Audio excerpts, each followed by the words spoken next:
yesterday. It's the same fucking job. That ain't another position. It's the same shit. Oh, yeah, that shit crazy. You're trying to give me the. Man. You should have put Travis. Get the Travises. Fuck that. Or Prince. You should have put Prince. Too late? Is it too late? Yeah. Not too late. You gotta go black and red. And put Prince. I'm telling you, man. These your shits. I don't got no shoes like that. You do now? Ah, damn. You got a dishwasher and a what else? I got a dishwasher and a stove. A stove. Mm-hmm. That stove ain't nothing wrong with that stove y'all got. Yes and no. The only thing technically was wrong, we just needed a rack. We could have found a rack. Yeah. But she didn't like the color. Oh, hell. You missing one rack. I need a whole new stove. That's just like saying, oh, my car got a flat tire. I guess I got to buy a new car. Damn. Like I said, they were wrong, but she just didn't like the color. She felt though she was always, when she cleaned it, it still looked dirty. She just didn't like the tan color. Baby, the screen door broke. Oh, we need to go buy a new house. I wish I had like that. I'd do some shit like that. Every time something breaks. I can't find a rack for that shit. Like, yeah, that I wouldn't. I always wanted one of those flat, like, glass top Jones. That's what she got. They say those are hard to keep clean though. Like, that's what she got. I wanted to. Actually, I wanted the gas. I got the hookup back there. Ain't nothing like gas though. I like cooking on that gas stove. I didn't feel like hooking that shit back up again, like getting somebody down there to hook the wire up. Because when I first moved into it, I said, "No, I don't want gas. Fuck that." I don't know why I said that. I said, "Fuck it, get rid of that. Put that and give me the electrical." And I was using that. And after dealing with the electrical, I said, "Damn, I should have kept the fucking gas." Gas, yeah. I think it's a little cheaper. I think. What, gas? The electric. Yeah, electric definitely cheaper than gas. So, but it's like, it's a different cook though. There's something about cooking on that flame. Yeah, it's different. Having that fire right there. Yeah, it cooked different. Definitely cooked different. That's like a gas grill and a charcoal grill. Yeah, not like that charcoal. Yeah, that's why they got the gas charcoal grill. Yeah, just flip it back over. To get that effect. I'll just cut the grass off. Get that flavor in there. Smoke that bitch out. That's why you got to buy different type charcoals. Those hickory. I like those hickory shits. Mm-hmm. The wood chips already in it. Charred ones. Mm-hmm. Yo, do you use chard in your drinks? Chard. You know what I'm talking about? Like smoke flavor? No. It's like spinach. Yeah, like spinach, like a leaf, like spinach, kale, and chard. I never heard of that one. I was at my wife's house the other day. He made a little drink, right? He be on his health shit. That shit was tasty? It was tasty, but I said, yo, what's that taste? What is that? Yeah, like you can taste it. He said, yeah, my mom don't like it, but I don't mind. I like it. That's the chard. You know what I'm saying? He pulled out the bag and everything. I said, okay. Oh, wait, it's green? It's green, yeah. It's called like chard or chard, something like that. It's a type of leaf. What it tastes like? Just, you can't taste like what it is. Yeah. It's kind of hard to say, but taste like what it is. But like I said, when you do the spinach and the broccoli and all that, you know what that tastes like. And then you know what something else is in it. Different, yeah. I like that shit, though. Something that has a distinct taste. Mm-hmm. It doesn't taste like lettuce or cat. It should taste like what it is, bitch. It's charred. And shit. I need to drink me a smoothie today. I need to invest in the juice. I ain't gonna front, yo. I was gonna get Frank a fucking blender. He was talking about goddamn health shakes and shit. Cause he gave me like he said he stopped taking that fucking protein shake and he had a thing of creatine. He gave me like $40 worth of shit, yo. Frank said got too big, huh? Yeah, he trying to slim down a little bit. So he gave me like a whole thing of creatine, a whole fucking tub of protein mix. And I was telling him, like, I put peanut butter and bananas, and my shit is like peanut butter and banana. You must be got a blender. I was like, yeah. He's like, oh, I just shake mine up. I ain't got no blender. You can shake it with that, though. Peanut butter and banana, you just got to shake it a long time. That's what I think I was going to make sure you got enough liquid in it. I was going to get him a damn blender. You can shake it like that. Gift. You'll just be like, here, nigga. Blend you some juices.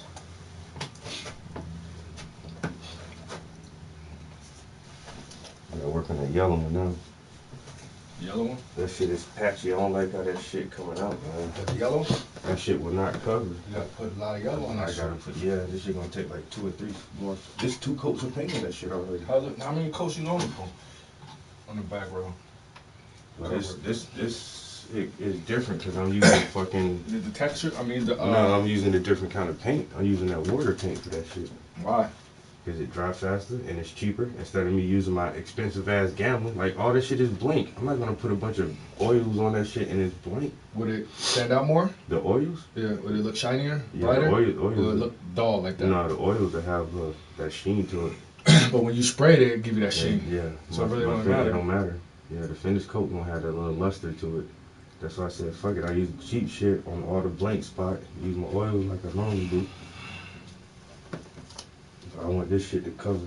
I got to get that. That's fine. I'm gonna mix some shit together. I'm gonna mix this fucking that shit satin. I'm gonna mix that satin with that paint and that little bit of satin. Satin yellow. Satin is a finish. Oh, it's just like a finish. Like you got satin. You got flat, satin, semi gloss, That's yellow. and high gloss. It's yellow. Mm-hmm. Oh, so this going at the top then. You know, like when you do if you paint, you got eggshell, and like it's different texture far if you're doing the ceiling than if you're doing the wall. Yeah, that's what I'm saying. Same shit. Mm-hmm. Okay. Yeah, satin. It's like an eggshell. It's got a little luster to it. I like how you try to poke out the muscle a little bit in the picture. You know how Nick did in his Facebook profile? Yeah. Yo, his chest ain't nowhere near like that anymore. Nah. That shit gone. Had to push the muscles out.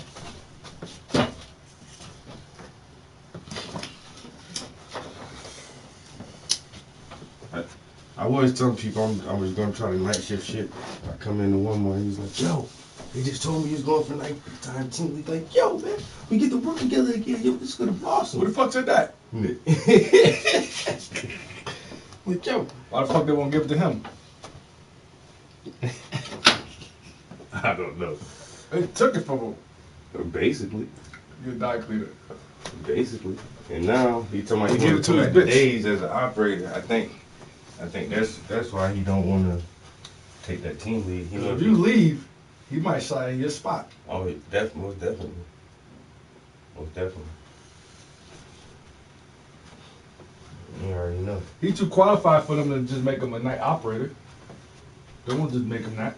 They want to get more out of that motherfucker. That D crew. They call that shit Death Crew now. Death Crew?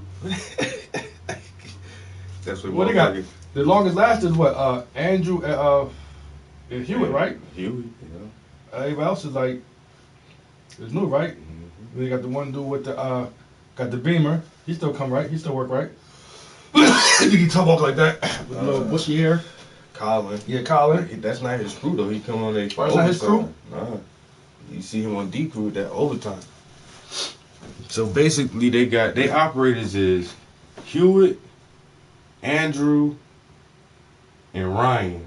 Right? Is that the one that go to Red Bear sometime? Yeah. Okay. That Kenny nephew. So that's their operators. Oh, that's Kenny's nephew? Yeah, Kenny. I didn't know that shit. Yeah. Mm-hmm. And then okay, that's their operators. And then they got this new big tall white boy. They got the Spanish, the little Spanish dude who was getting rides home from the girl. You think he was piping that? And then they got the old man. They got the old man down to the bottom. And then they got Andy Grundy. And that's their shit. A bunch of motherfucking nobodies. Nobody. Just keep the lights on. Make sure nobody's That's it. Just make sure the place don't burn down that night. Don't burn down. That's crazy. Yeah, don't burn the goddamn place down. Mikey don't want the fucking team lead. They won't give it to fucking Andrew or Colin. Or Hewitt. Yeah, that's what I'm saying. Mike Hewitt. He don't want it? No, he ain't want that shit. He didn't want the responsibility. Andrew want that shit bad. Real bad. Him and Colin want it worse than Andrew wanted it. Yeah. Like I said, Terry told him, said that one day, Colin asked him for that shit like 3 times. Yo, you gonna give me the team lead? Yo, you gonna give me the team lead spot? Like, we got an interview for it. We got an interview. They want me to have that shit so bad, bro. What's wrong with Andrew? He's bad? You don't think he can do it? They all kids, man. These motherfuckers 20 something. They don't trust them, honestly. And the thing is, what I see now is that, boom, when Nick left our crew, like, we good. We self-sufficient. We come in there, everybody step up. You know your job. We come in there, boom, we do the shit. And our shit smooth. That shit keep running. Just because they ain't got nobody to tell them what to do, is like everybody just come in late. Nobody ain't doing shit. It's like nobody stepping up being responsible. Just do your fucking job, nigga. Yo, who they replacing with yet? Who they replacing with? Nobody. They been floating without a team lead for. No, me. Who they replacing me with on your team? Scott? But he ain't getting no time in the back yet. Nah? 1 day. Scott only got 1 day in the back. 1 day? God damn. That's Scott. That's good for him. I like Scott. He's cool people. He left earlier our last day. No, the day before our last day. Then he ain't come to work on the last day. What's up with Chucky boy? Chucky baby. Material handler still. No, Vic's still there. Grinding. Talking shit still. I'm about to leave. Every Tired of day. these motherfuckers. I got these applications. I'm going down south. He ain't going nowhere. Nigga, get in that motherfucking tote motor. Saying that shit every day. Get that motherfucking tote, nigga. Keep grinding. That nigga funny. I swear. God damn. That shit ain't changed, man. Still the same shit. Yo, fucking Tom ain't retired yet. Yo, when you should tell a motherfucker I said he ain't retired yet. He bought that house. Tom ain't going nowhere. He can't retire now. He get $1,400 a month. He should be alright. Ain't enough. His wife's working. She getting checks. $150,000 house. She getting checks. What's your mortgage? $1,000? It better be something. Yeah, something. Like What's your that. mortgage? $1,000? You make half of that. Wife work. What'd he say? I retire and get a job delivering Chinese food. Shut the fuck up. No, you won't. You're not doing that. I make more than here. Why you ain't doing it then? Please tell me. Please tell me. Less stress. Go do that shit down there, Tommy. I always say that shit. You know what you should say? Nothing.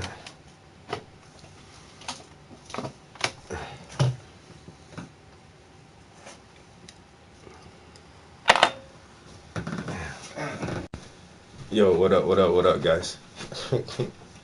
I be thinking too, yo. Maybe when I put some new rotors and tires on that shit'll ride totally better. You know that changed your whole ride. You know that. The rotors? Rotors and tires. Cause when I changed cause my Beamer always rode good with new tires, but when I changed out the rotors, yo, that shit it rode totally different. So what did you actually pay them people to do just now? Motor World Yeah. paid him $130, and he cut me a break because I was talking to him real good. You know what I'm saying? Basically, I paid him $130 to give me a full diagnostic of what was wrong with my vehicle, as far as my suspension issue and my the brake sensor light issue. And that's what they did. They diagnosed it and gave me the price and the part number or what they want to do, what I want to do. So the fixed back suspension, both sides is like he said it's called a damn, it's on the paper. It's called a I forgot what the fuck they call it. Not shocks or struts, but I forgot what it's called. But it's kind of like that. I think they're all in one. But that's just like $7.12 a piece. I need left and right. That's $7.12 a piece. Fix that. Boom. Fix my suspension. I'm cool. And my brake system right now it just works just like your shit, like a normal car. It's just You know what I'm light, saying? bro. It just I would have to press all the way down like a normal car. Whereas though with the other system, you only apply a little bit of pressure, and it already will do more of the work for you with the computer. You know what I'm saying? The brake system is more easier, more smoother, but it should still stop. It won't like fuck up. It won't like stop like and all of a sudden it won't stop working on like that. That's not the case with the system. When that doesn't work, it just doesn't stop. It just as far as you applying pressure, you have to apply more pressure like a normal braking system than you would normal because of the BMW Then a brake brake system. assist. A brake assist system. It's basically a brake assist, yeah. See that again? So I'm like, all right. Yeah. So what year is it? 06? 03. 03. The The E500 Mercedes Benz, yo. Yo, that shit look like the Batmobile, yo. I tell you, it's coming down the highway through the traffic like shit. Damn.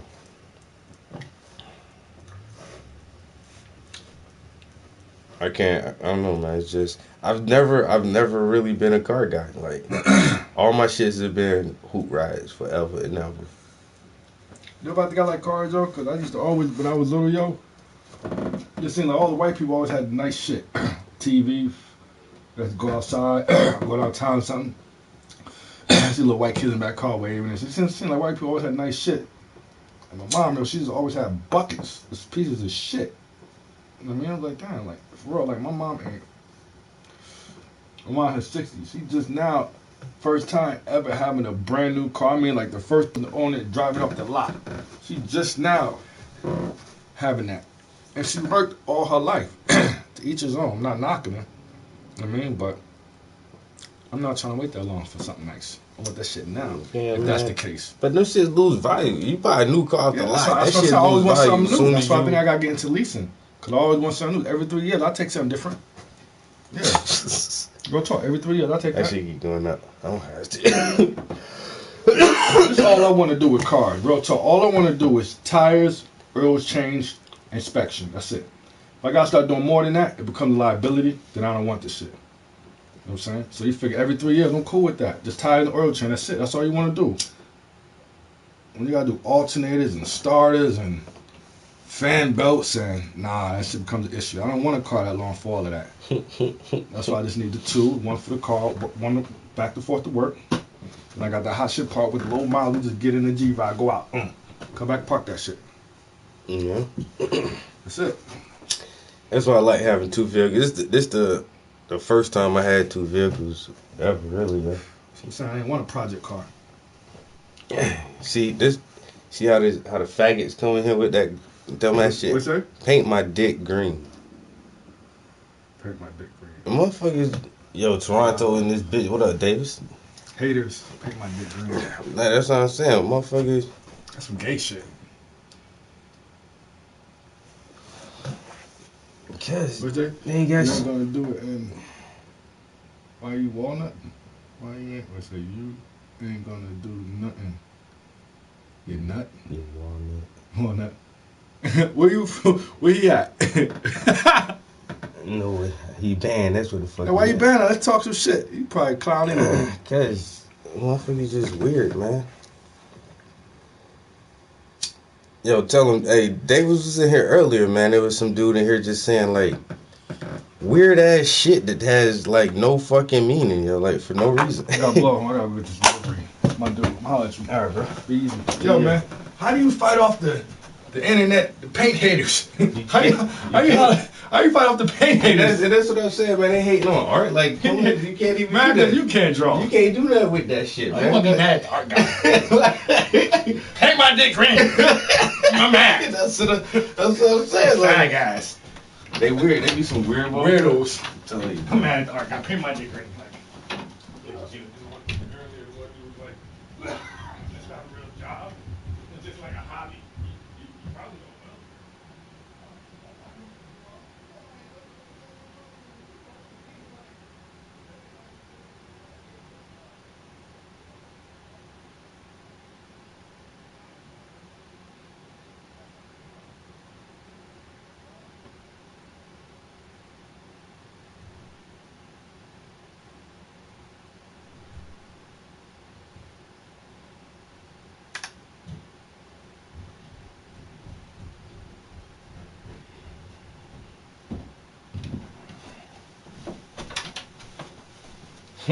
know.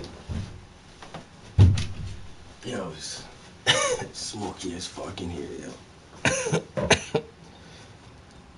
Whew.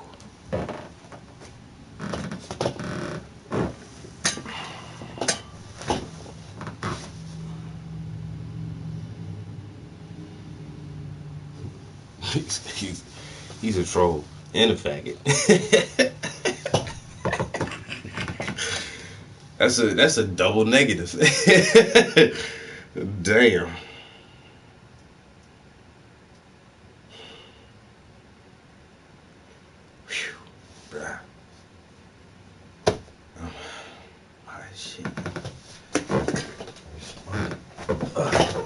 But he had, so yeah, that's my homie. I tell you, he brought that fucking, he brought a used Mercedes, but he said he got a fucking hell of a deal on it. Then he started driving it and said, "Oh, I don't like it. I'm gonna sell it." So he was gonna get everything done, like the few issues with it before he sold it. And so he started checking into that shit. He was like, "Man, if I put that much money in that shit, I'm keeping that shit." Yo, but it's an older car, but that shit is still, yo, that shit still look fucking hot as fuck, yo. He said it was a '03. He let me drive that shit like the first week he got it. He had it for a couple weeks now. But he just like that's why I say, man, he got a fucking BMW. His wife got a BMW. He said he had a couple Mercedes before this, an Acura. When I first met him, he had he was driving a Cadillac Escalade. And now he just went and got this other car. And it's like, dude, why you be buying all these luxury ass cars? He's like, man, I just like nice shit, yo. I got a 2006 Chevy Equinox. My shit is cheap and cheap to maintain and service. Fuck that shit. It's an E500.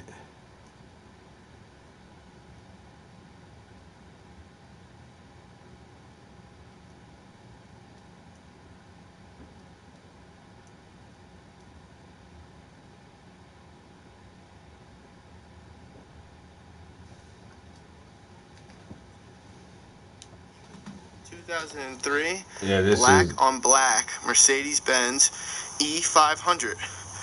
The vehicle is my fully homie. loaded His shit with a got lot of really fucking nice black options. rims on The that car is in shit too, great yo. condition. As you can see by the walkthrough on the outside of the vehicle, it has a mirror-like glossy finish. Headlights are in great working order. Fog lights are in working order. You got a nice set of factory Mercedes wheels here. Tinted windows. Overall, the car is very, very sleek on the outside. A car that is sure to please just about anybody. You have a nice balance here of luxury, speed, performance, safety, all in one package. Overall, a great vehicle. Let's take a look and approach the interior of the vehicle. Inside, you have a beautiful black leather interior, very clean. No rips, no burns. Back seat here is extremely clean as well. Yo, that shit is nice. And he say he got that shit for a fucking steal, yo, like just a couple bucks. I was like, if I wasn't so scared of the maintenance, I would have paid that price what he paid for it. But then, like you say, you go get it and there's something wrong with the fucking shocks. I mean, well, with the rear suspension on each side of the vehicle, and it's like $700 something a piece for whatever part you need to put on that shit. It's like, god damn.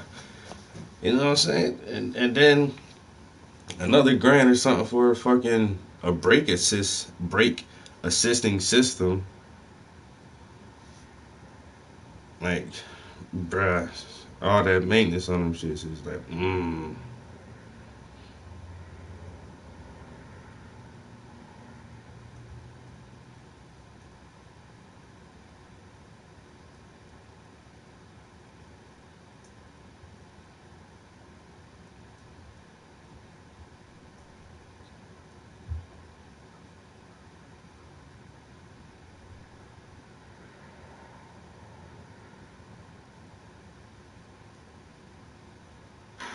Hey guys, what's going on? And this is Today, what I let's take a look drive. at the 2006 Chevrolet Equinox LT. A huge thanks and special shout out goes out to Champion Kia and What the hell? Avon, Indiana, for allowing me to come out.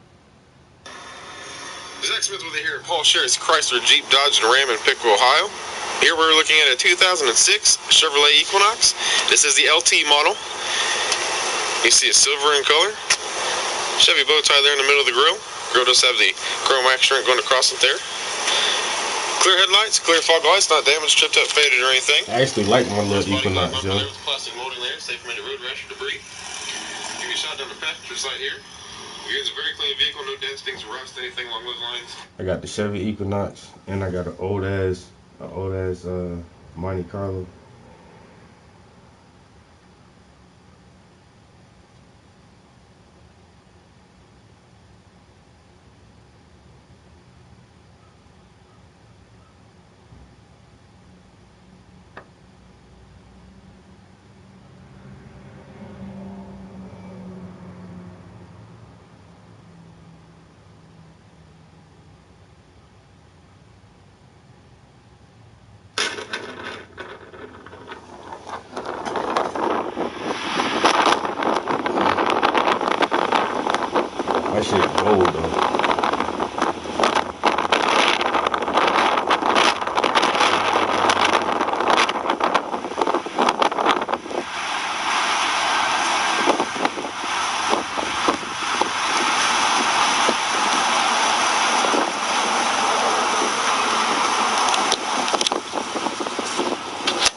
boy, I don't know about that shit, boy. That 98 Monte Carlo.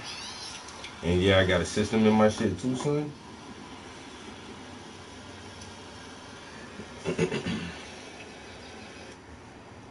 I got 2 fucking 15-inch kicker amps.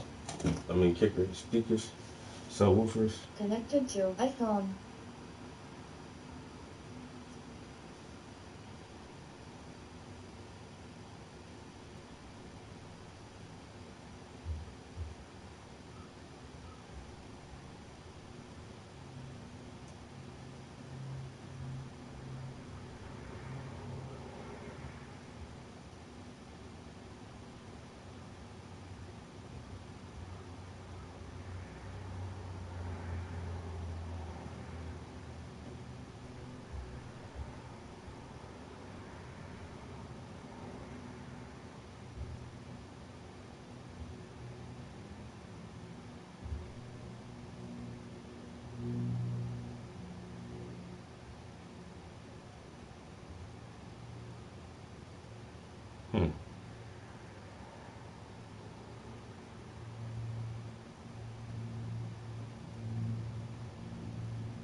It's an instant game fit for a king, or anyone. New Royal Win. This majestic $10 ticket has 20 chances to win, and with top...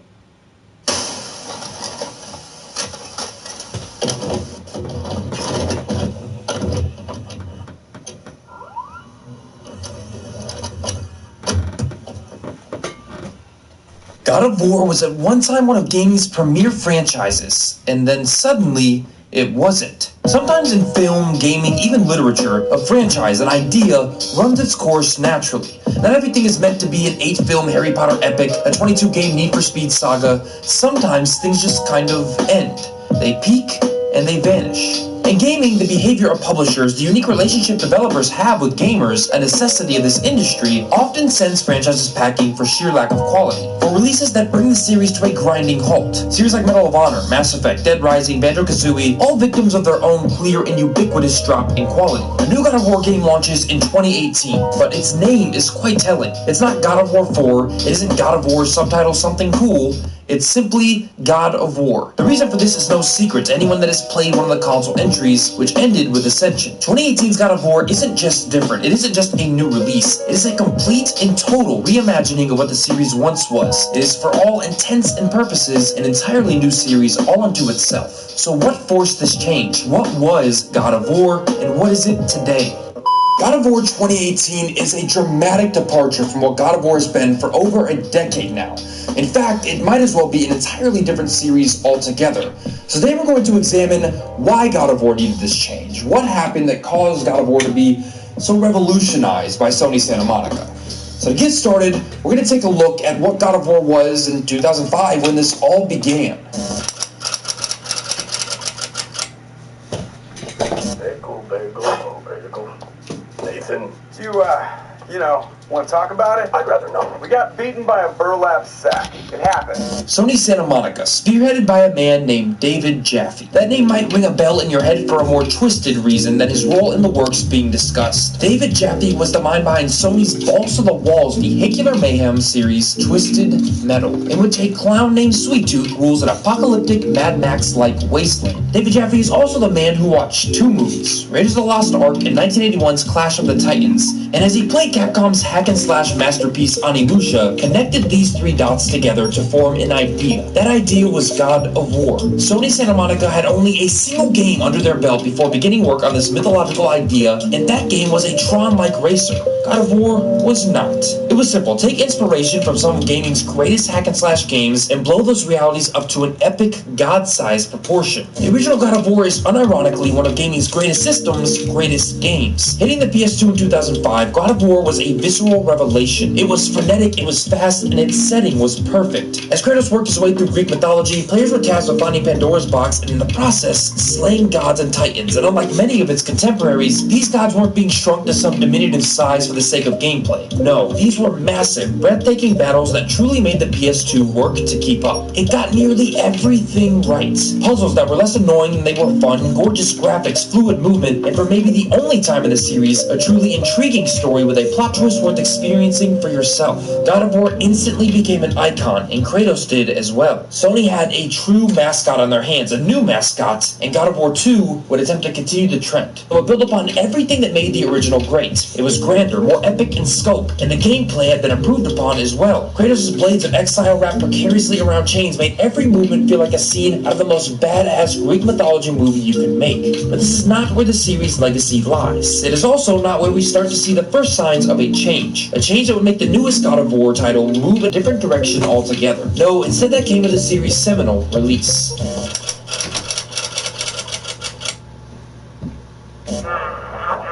I think this just might be my masterpiece.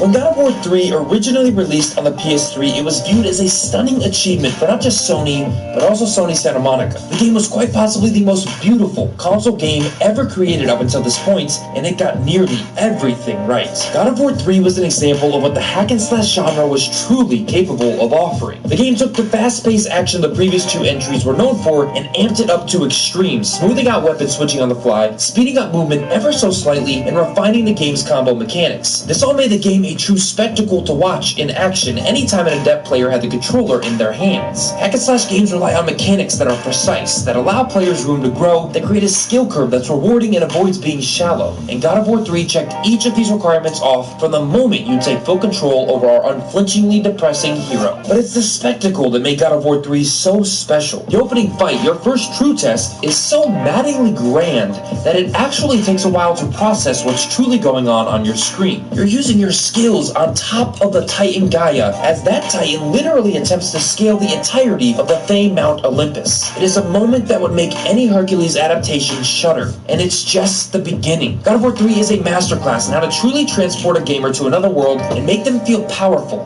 while putting challenges in front of them that are worthy of the power they're wielding. The game's boss fights are some of the greatest visual moments that the gaming medium had ever offered, and many of them still stand up as such to this very day. Even better, playing this is nearly as fun as watching it, and by smartly spacing these moments out with puzzles like the Hedge Maze in an attempt to tell a story worthy of Kratos' end, the game ends up being a non-stop thrill ride of pure adrenaline. But then something happened, something that made the final console release all the less impactful, and in turn put Sony Santa Monica in a position that required the series reimagining.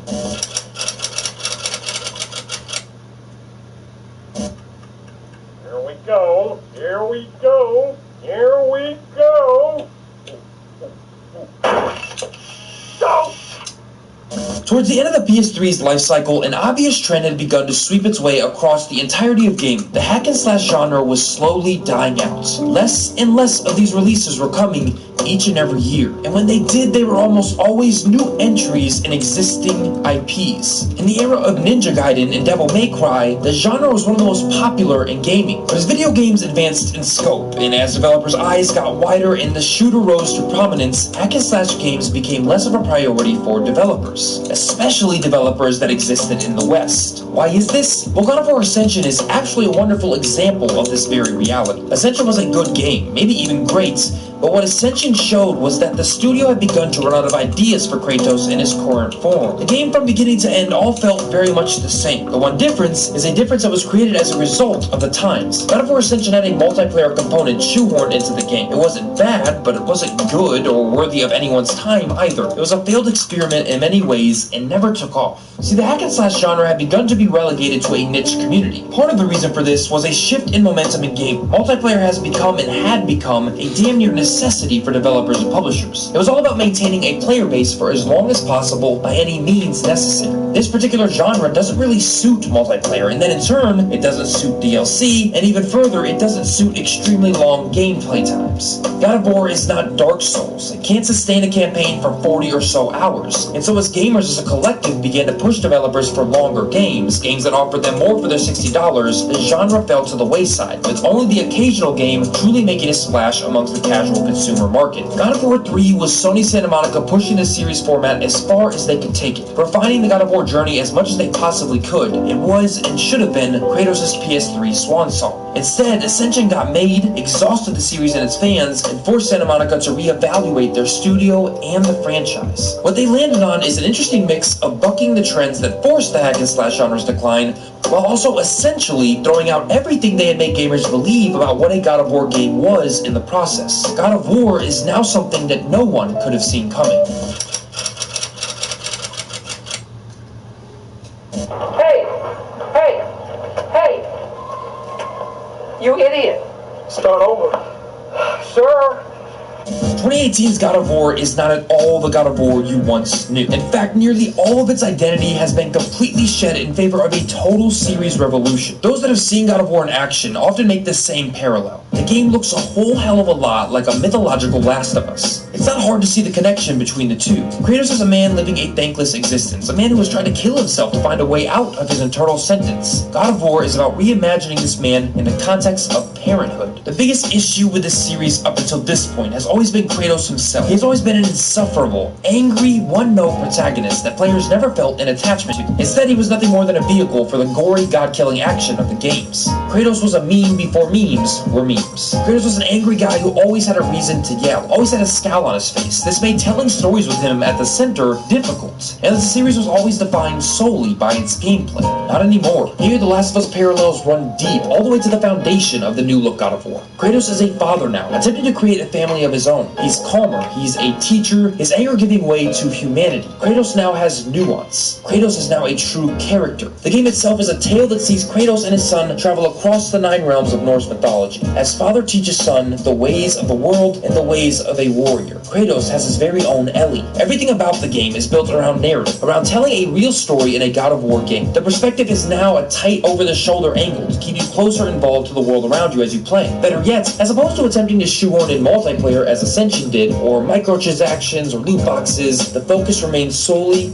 on single player. No microtransactions, with single player being the only way to interact with this game at all. This is a semi-linear, single-player only, story-focused trek through parenthood. Terms, statements that would never have coalesced into the creation of a God of War game throughout the last generation, and yet here we are today. But it isn't just narrative that has shifted. No, God of War's gameplay has also been turned into something entirely new.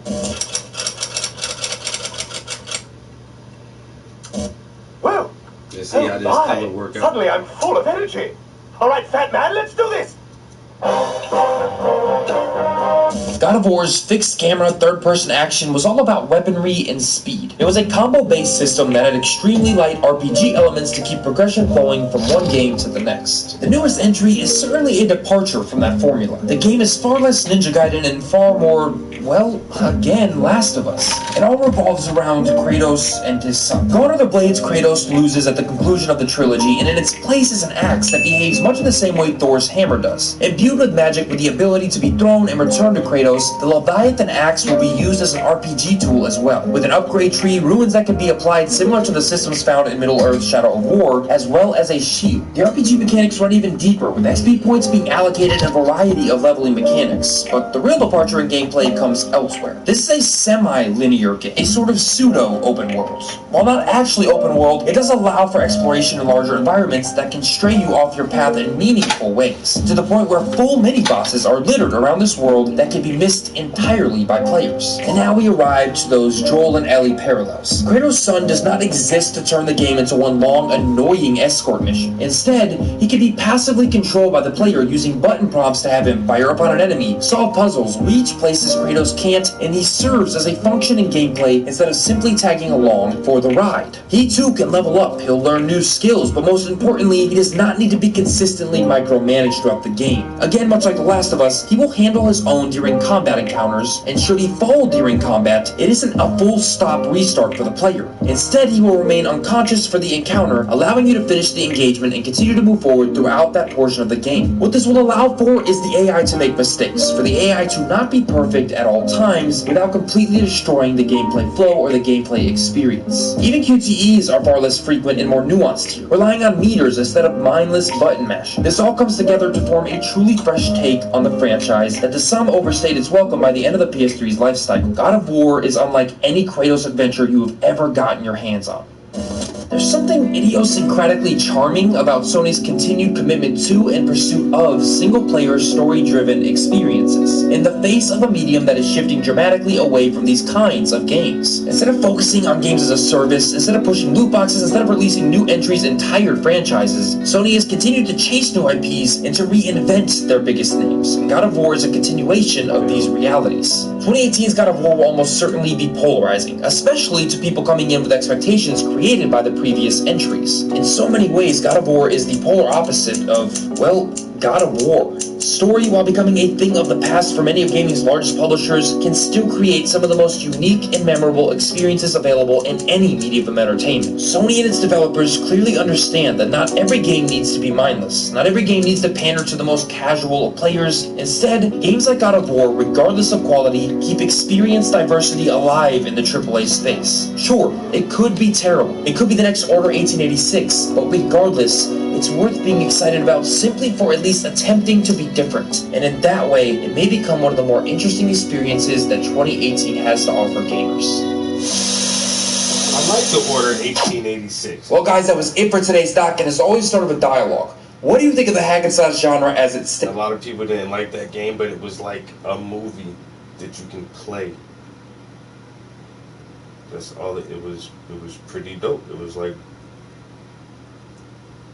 I don't know, a movie that you had like a little bit of interaction with. It was good to me. I like that.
Are we a step closer to human clones?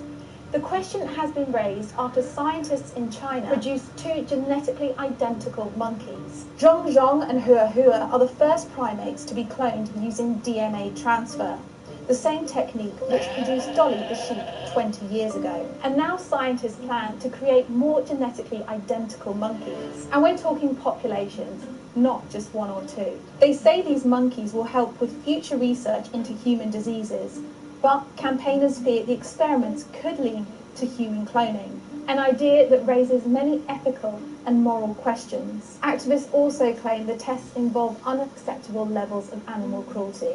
The scientists have even allegedly admitted that their work has resulted in the abnormal development and death of many monkeys. Zhongzhong and Huahua were the result of 79 attempts. The cloning process involves transferring cell nucleus DNA to a donated egg that is then prompted to develop into an embryo. Sheep, cattle, pigs, cats, mice and rats have all been cloned with this method, but it's the first time for a monkey. So the question on many people's lips, how long before we see the first human clone?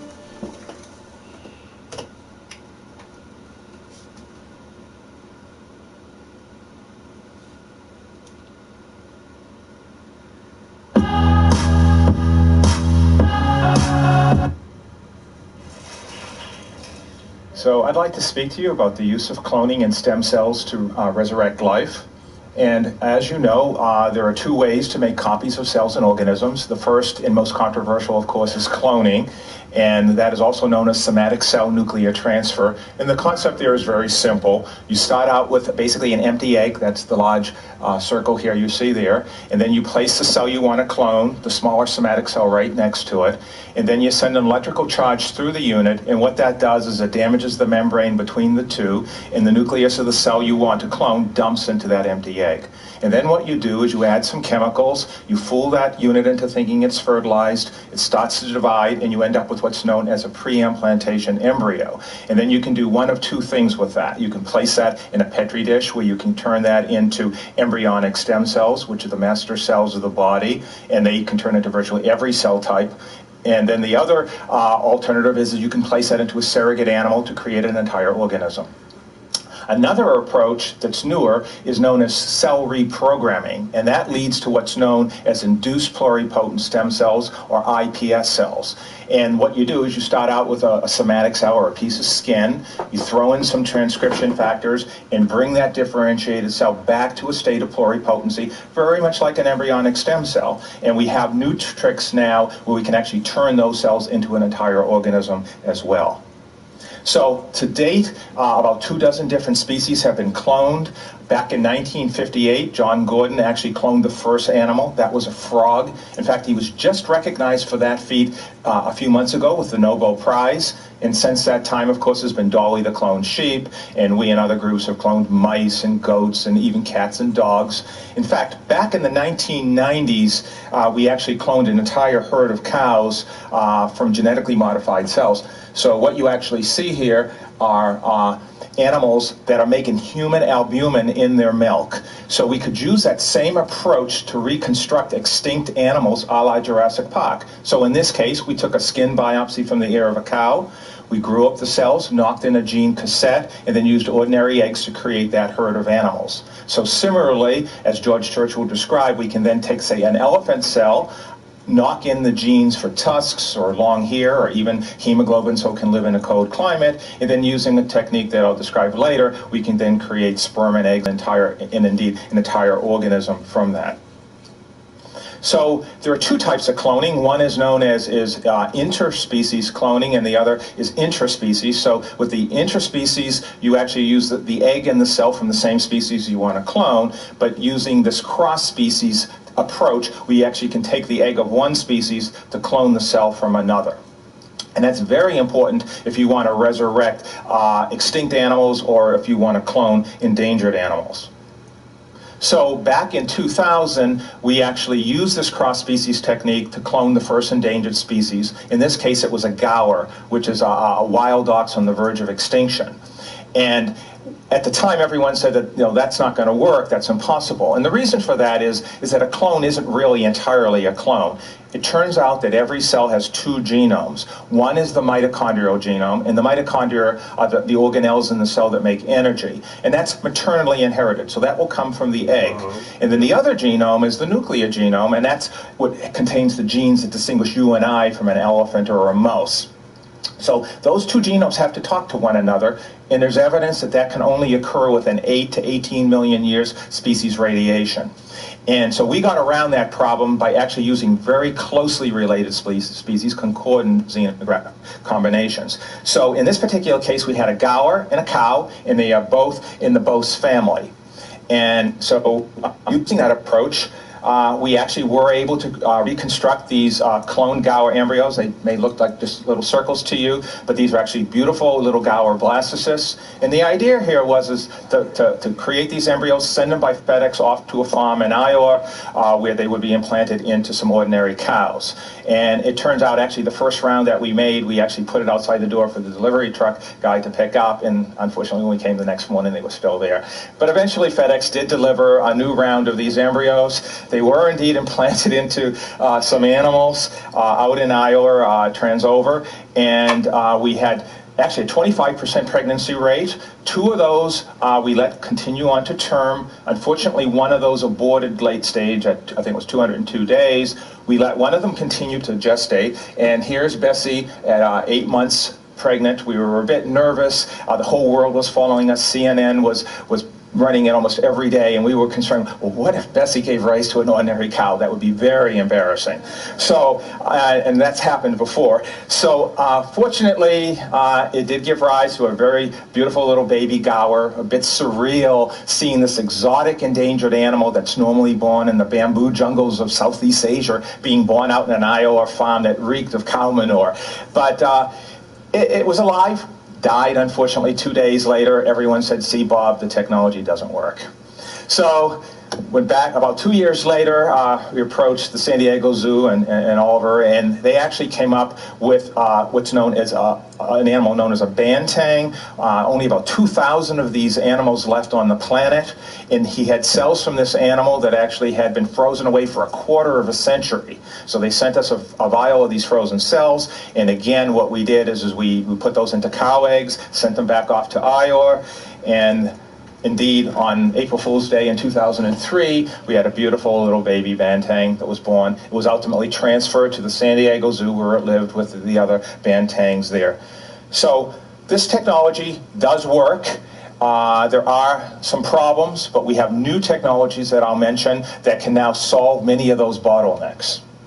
So I collect dinosaur fossils, so when you go through my front door, the first thing you see is this Brontosaurus femur. It's about 6 feet long, it weighs 800 pounds, and everyone goes, Bob, you're going to clone it. And that animal was bigger than my house. I don't even know what the surrogate would be, although it is an egg. So in any case,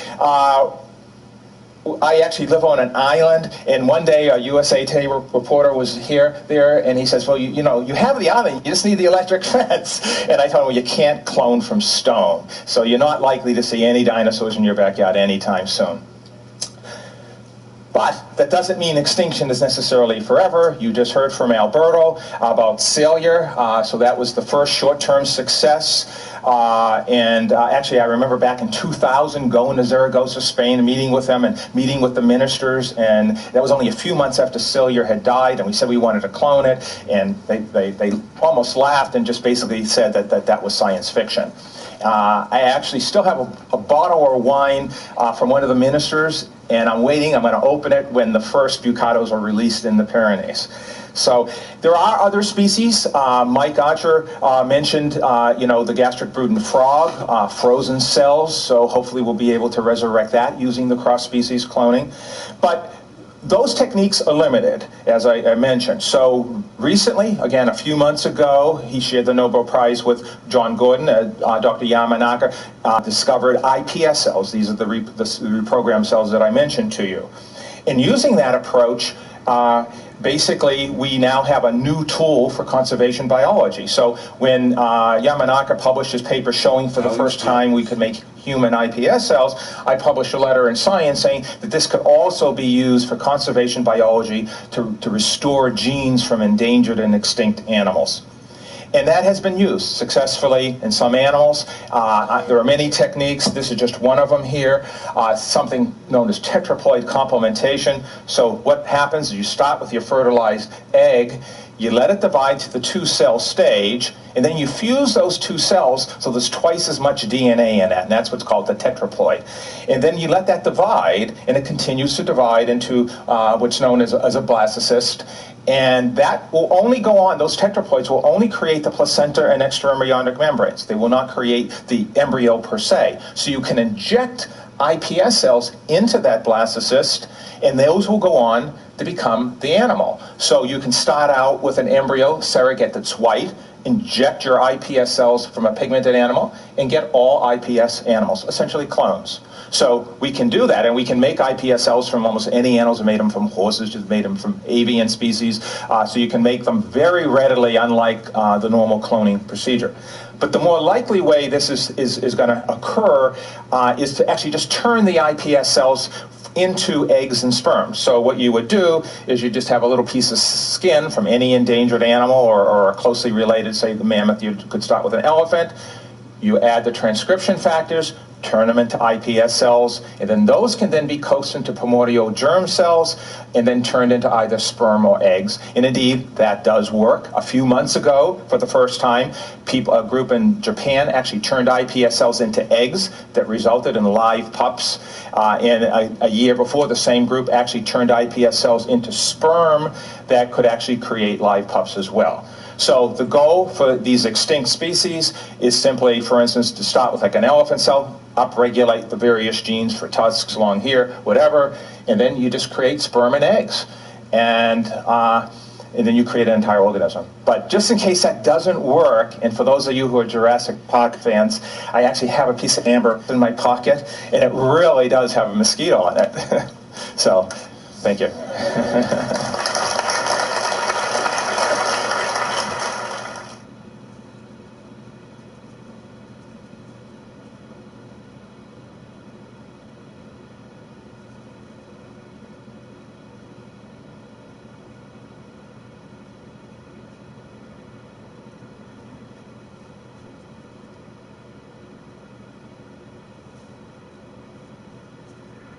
So if you had enough money, would you clone yourself?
Damn, I should have had me a fucking roller.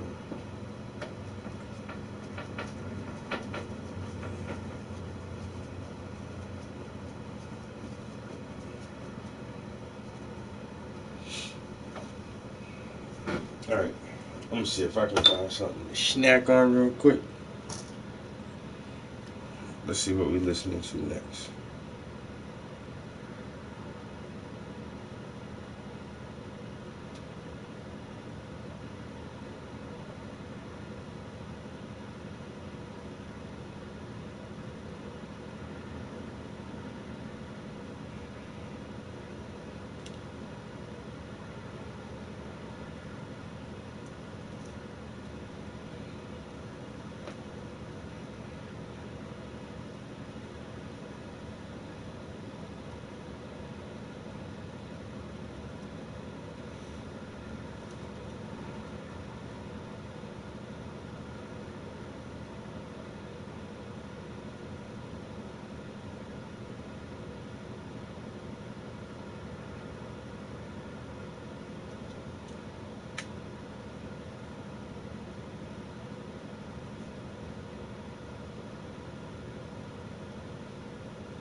In the eerie blue light of his secret lab, one of the world's most controversial scientists shows off his creation, cloned human embryos that are genetic carbon copies of their father. Oh, my babies are doing well. They look beautiful. Filmed for a TV documentary, Dr. Panagiotis Zavos implants 11 of the embryos in 4 women, one of them British, in the hope of producing the first cloned human being. The procedure is a criminal offence in the UK, but not in this undisclosed Middle Eastern country. I think we have 3 very good embryos that could be in utero today, and that if implantation is successful as well, and the pregnancy is maintained, as we say in the US, we have a home run. Dr. Zavos also reveals he's produced cloned embryos from 3 dead people, including Katie, who died in a car crash. He injected her DNA into a cat. In 1958, in a small lab at Oxford University, a biological revolution was born. A young scientist called John Gurdon cloned an animal from a single cell for the first time in history. Gurdon successfully transplanted the nuclei from tadpoles into egg cells to create an exact copy of a frog. Dozens of animal species have been cloned since Gurdon's breakthrough, from mice and rabbits to dogs, monkeys, and most famously sheep, when Dolly became the first animal to be cloned from an adult cell in 1996. But for some, that's not enough. Ever since Gurdon's first successful cloning back in 1958, scientists have marveled at the possibility of cloning humans. The enormity of this feat cannot be understated. To clone people, biologists face the challenge of harvesting precious human eggs and sustaining a healthy egg cell nucleus with the correct protein so it can survive and grow.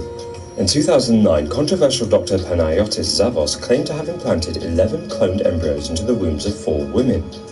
The pregnancies never took, and without enough satisfactory evidence, Zavos' work was dismissed as a publicity stunt.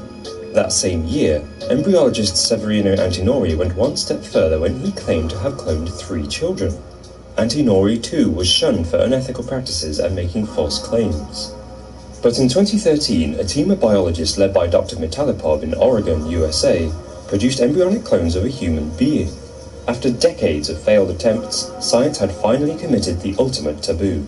Using a technique called somatic cell nuclear transfer, biologists took the nuclei from human skin cells and transplanted them into eggs that had been stripped of their genetic material. The embryos weren't allowed to fully develop, but Mitalipov's experiment proved something monumental. Human cloning is, indeed, biologically possible. But some believe it's already happened. In 1995, scientists James Roble and Jose Chibelli transplanted some of Chibelli's cells into a cow's ovum to harvest stem cells. When the fertilized egg began to divide, Dr. Roble and Chibelli allowed the egg to reach the 32-cell stage before destroying it, which means that Chibelli's cloned embryo was close to becoming a fetus. Left to grow, Chibelli would have created his own lab-grown twin. Unbelievably, Robo Echeverry's story only made it into a handful of newspapers. Some, like author Russ Kick, believe that because human cloning is such a contentious subject, the scientific community don't want to reveal that it's already happened. Even Dolly the sheep was over 6 months old when the scientists announced the successful cloning of her. But playing God is not without its consequences. Medically speaking, therapeutic cloning can provide new cells for organs. But religious and secular groups alike have criticized the procedure for its abuse of animal life and the frightening implications that it could have on society. For example, parents in mourning could be given the chance to clone their dead child to make them live again. Infertile or same-sex couples wanting genetic offspring might clone themselves as a form of fertility treatment. And if reproductive lines branch past first and second clone generations, then mistaken identity could become a serious issue. For anti-cloning activists, the good news is that current law prevents biologists from growing embryos after 9 days, so the human gene pool is safe, for now. But what is fascinating about our fear of human cloning is how much it parallels the hysteria that once surrounded in vitro fertilization. When the first test tube babies were born in the 1970s, people feared lab-grown child. Today, 350,000 babies are born using assisted reproductive technology each year. As scientific methods improve and the concept of cloning is normalized, then perhaps one day human clones will be walking among us. The most disturbing Disney secrets. The lack of mother characters. Most of the characters in Disney films have lost their mother.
My bad, that took so long. I'm hungry as fuck though, I ain't gonna lie. I missed that whole shit. But I ain't gonna make y'all listen to that again.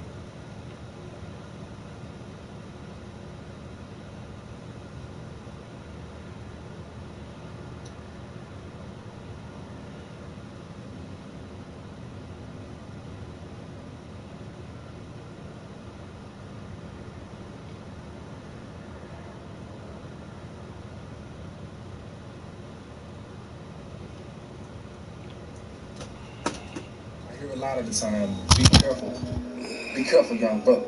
Be careful, Bob. Be safe. You know, hey man, be careful, man. They gonna get you, man. How can you talk about all this stuff, man? Let me tell y'all something. I don't think you understand. This is an illusion. They don't give a fuck how many conspiracies you talk about. They don't care if you riot in the street. They don't care if you riot on Instagram. They don't give a fuck. They're here to program your subconscious mind. How do you program the subconscious mind? Ooh, shit, boy. Trauma, repetition, symbols. Those are the 3 ways to program the subconscious mind. And from there, the subconscious mind simply produces what it thinks is real. So what do you think is real, my brother? What do you think is real? All of the ancient texts talk about this. They say the world is an illusion, and you think it's a metaphor. Don't get rocked to sleep. What is the ancient art of Kemet? Kemet, whatever y'all niggas like, whichever y'all prefer. What's the ancient art? Alchemy. Becoming God through alchemy. Illumination through putrefaction. Niggas need to know your shit. Y'all niggas walking around here with these unks. Niggas walking around here with these eyes. Walking around here with the eye horse and shit. Niggas don't even know your shit. Now, some people speak out against sex. Let me tell you something. In the beginning, there was one. The one God, which God is a German deity. It's not even really what it is. But the mind of the Most High split himself into 2. The lingam and the yoni. When they combine, God then knows himself. The divine feminine and the divine masculine. You talk about you want to go vegan and be, you want to be tip-top shape. But you don't know about Tantra? You don't know about your Kundalini and your pineal gland and your chakras? You don't know how your subconscious mind works? It's all an ecosystem. Now, everybody don't understand. Everybody don't get it. But you got to understand also, the people that don't get it are really your shield. And they're really blocking. They like the infantry. They go in first so that you can do what you need to do. And sometimes they ain't going to understand. And they're going to fight, and they're going to get angry. But in these moments is when you need to be delicate. Because they channeling something, they don't even know it. They don't even realize it. So everything serves its purpose. We all get through the door. Everybody going to get through the door. But somebody got to hold the door open. This is not the real you. So if this is an illusion, and we say that you sleep, that means the real you is sleep. The real you is sleep. And you only go there when you go to sleep. Because this is the American That's dream. what you did. You created a magical entity. But because black people have more negative thoughts than positive thoughts, you have more negative entities than positive entities. I can't quit smoking. You created an entity called I can't quit smoking. Is it evil? Absolutely not. It's only doing what you said. I never win. Shit always happens to me. They always talk about me. Here we go again. Niggas never listen to what I got to say. All that shit, negative shit you say about yourself. My fucking job is so fucked up. I hate working. I hate America. I hate humanity. I don't want. And now you got real depression on that ass. Because you created by worrying about depression. Is there somebody named depression out there waiting to get that ass? No. So you kept saying or worrying about depression. It says, I'm giving you Illuminati are nothing but people. And these people understand what you forgot. And what you forgot is chicken if nachos, they can fool your it's chicken own and mind. steak Because nachos your now. mind, as I told you, makes it real.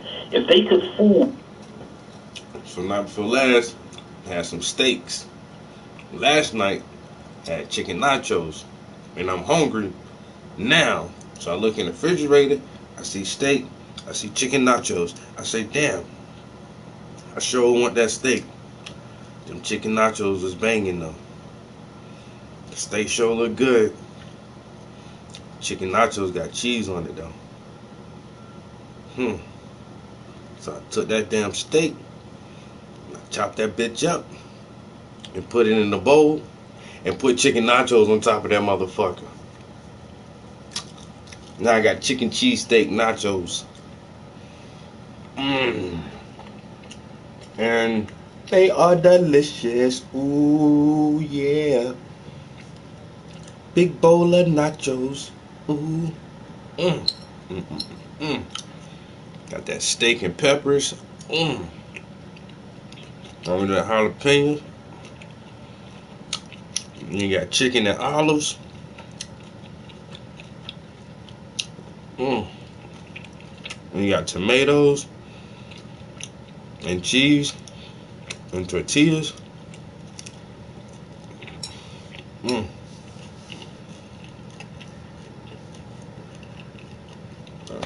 This shit slamming right now, son.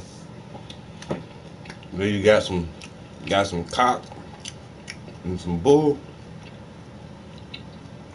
You drink you some cock and bull. And you call that a meal. Your black mind and get you to say they're killing us with chemtrails, they're killing us with this, they're gonna do that, look what they're wearing. We have made these group of people deities. We have deified or used our thoughts to create formations which actually shut us down. If you just looked at Facebook outside of it, you will see a very sad state of black people.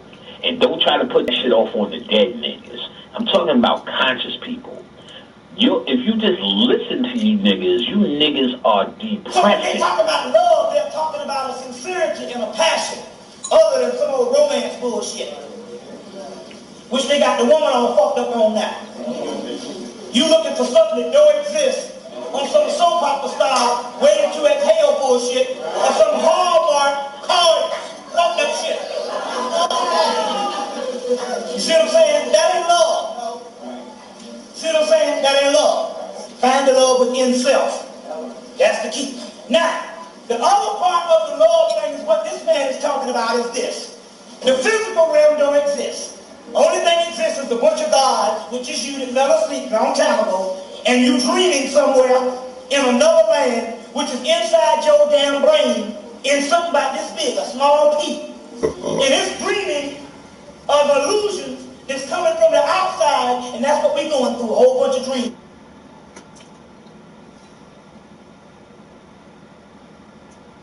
How old were you when you made your first TV development deal?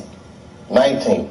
My mother and my grandmother were freaked out. You know, I was the first person in my family not to go to college that had not been a slave. Right.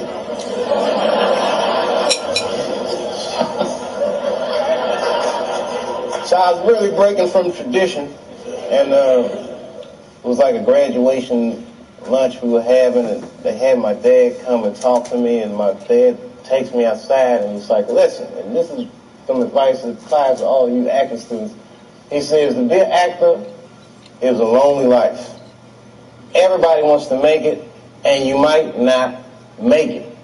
And I said to my dad, well, that depends on what making it is, Dad. He was a smart ass kid. Yeah. It depends on what making it is, Dad. He says, what do you mean? I said, well, you're a teacher. I said, if I can make a teacher salary doing comedy, I think that's better than being a teacher. And he started laughing. He said, if you keep that attitude, I think you should go. He said, but name your price in the beginning.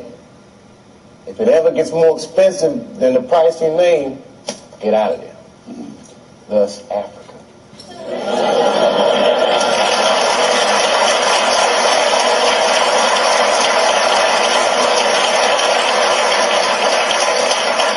Oh, man. Yeah, you guys will learn a lot tonight. What can they learn? You know, like you guys are students now, so you're idealists, but you don't know about where art and corporate interests meet yet. Just prepare to have your heart real good. Like, in a way. You see him laughing, that evil laugh?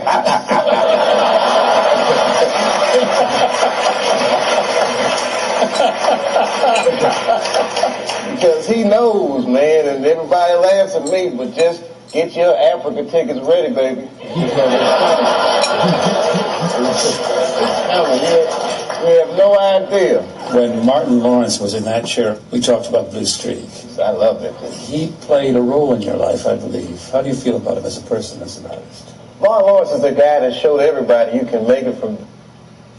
Experience Control GX for Men, the first shampoo with a brain. So smart. DC to Hollywood. And I had a personal stake in his success. Every time he did something, it made me feel inspired and really good. And he was always real nice to me. He'd sit me down, what's going on with you, baby boy? What? We'd talk about comedy, whatever. And, you know, when we did Blue Streak, we were promoting it, and Martin had a stroke. He almost died. And then after that, I saw him. I was like, oh, my God, Martin, are you okay? And he said, I got the best sleep I ever got in my life. That's how tough he is. So let me ask you this.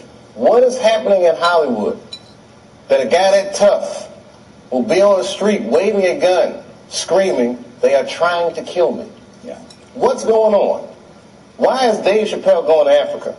Why does Mariah Carey make a $100 million deal and take clothes off on TRL? A weak person cannot get to sit here and talk to you. Ain't no weak people talking to you. So what is happening in Hollywood? Nobody knows.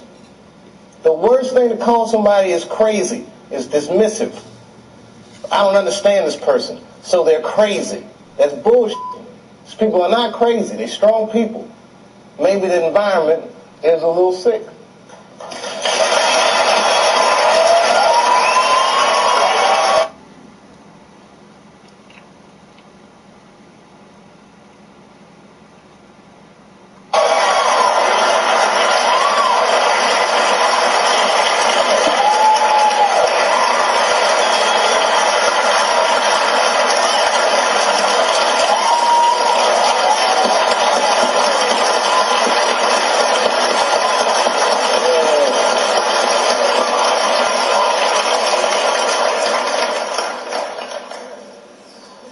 Oh, I'm dropping dimes tonight.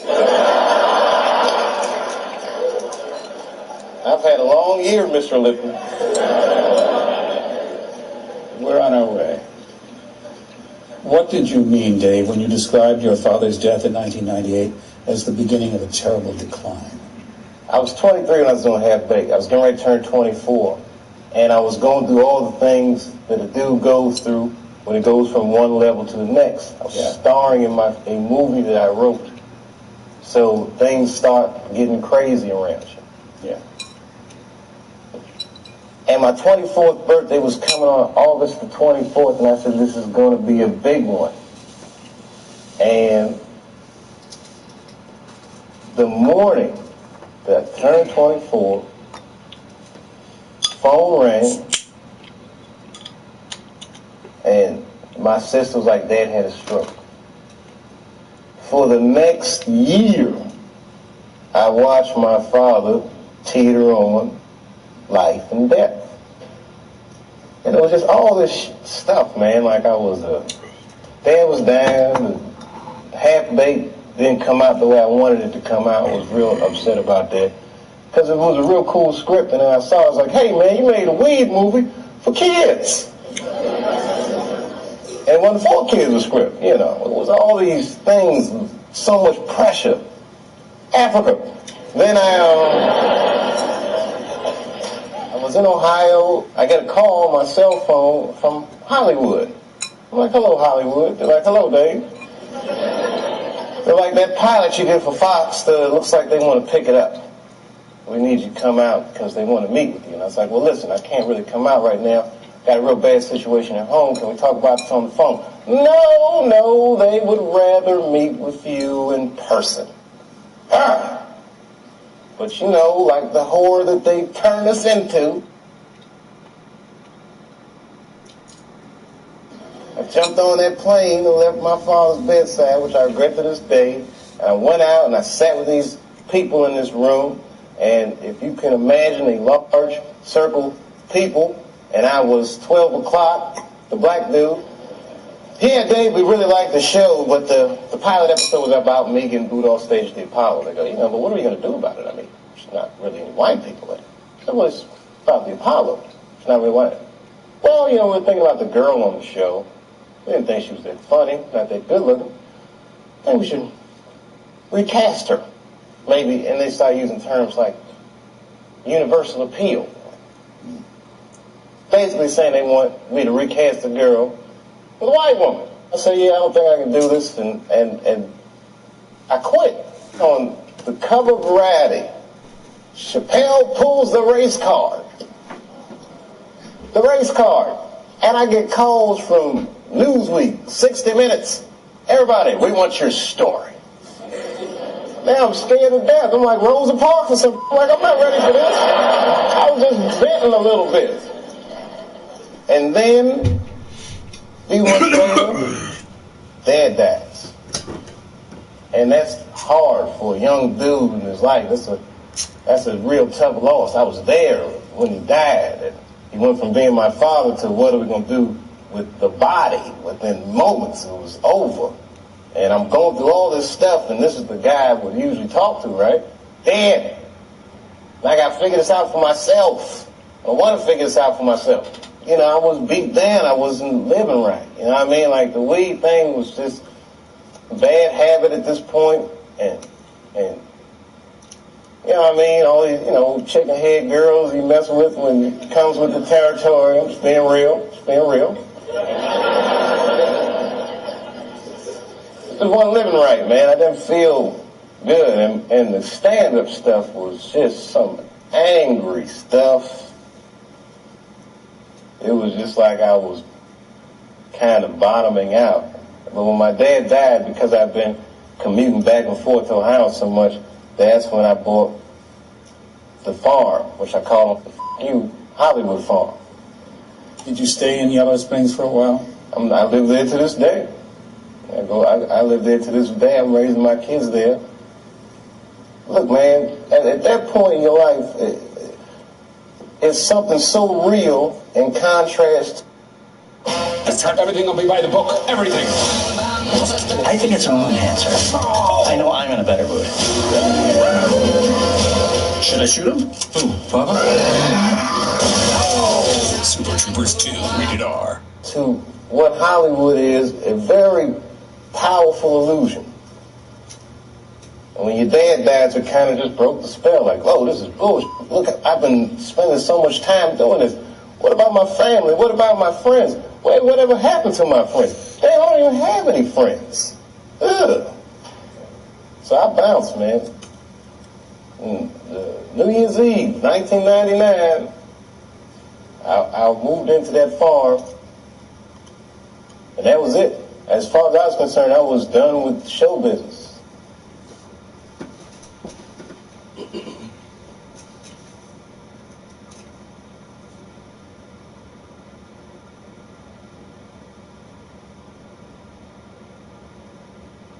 I still live in the...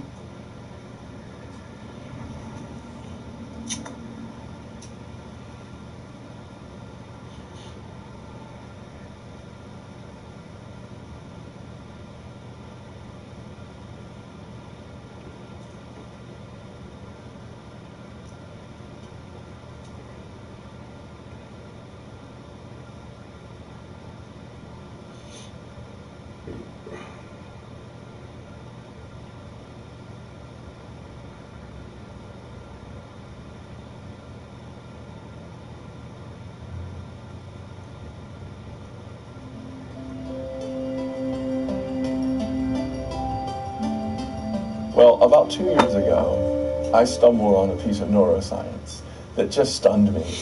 As a psychologist, I wish somebody had told me more about this. But what I learned is that there appears to be a part of our brain called the ventral striatum, that's the technical term, or you also could call it the seeking system. And that this system is urging us to explore the boundaries of what we know It's urging us to be curious. And by the way, I mean innately. I mean children 6 months old, 3 months old. If you give them some toy, they love it for a little while. As they get used to it, your car keys become more interesting. It's the new, and it's the desire to learn. And evolutionarily, this system was developed to help us, to keep us learning.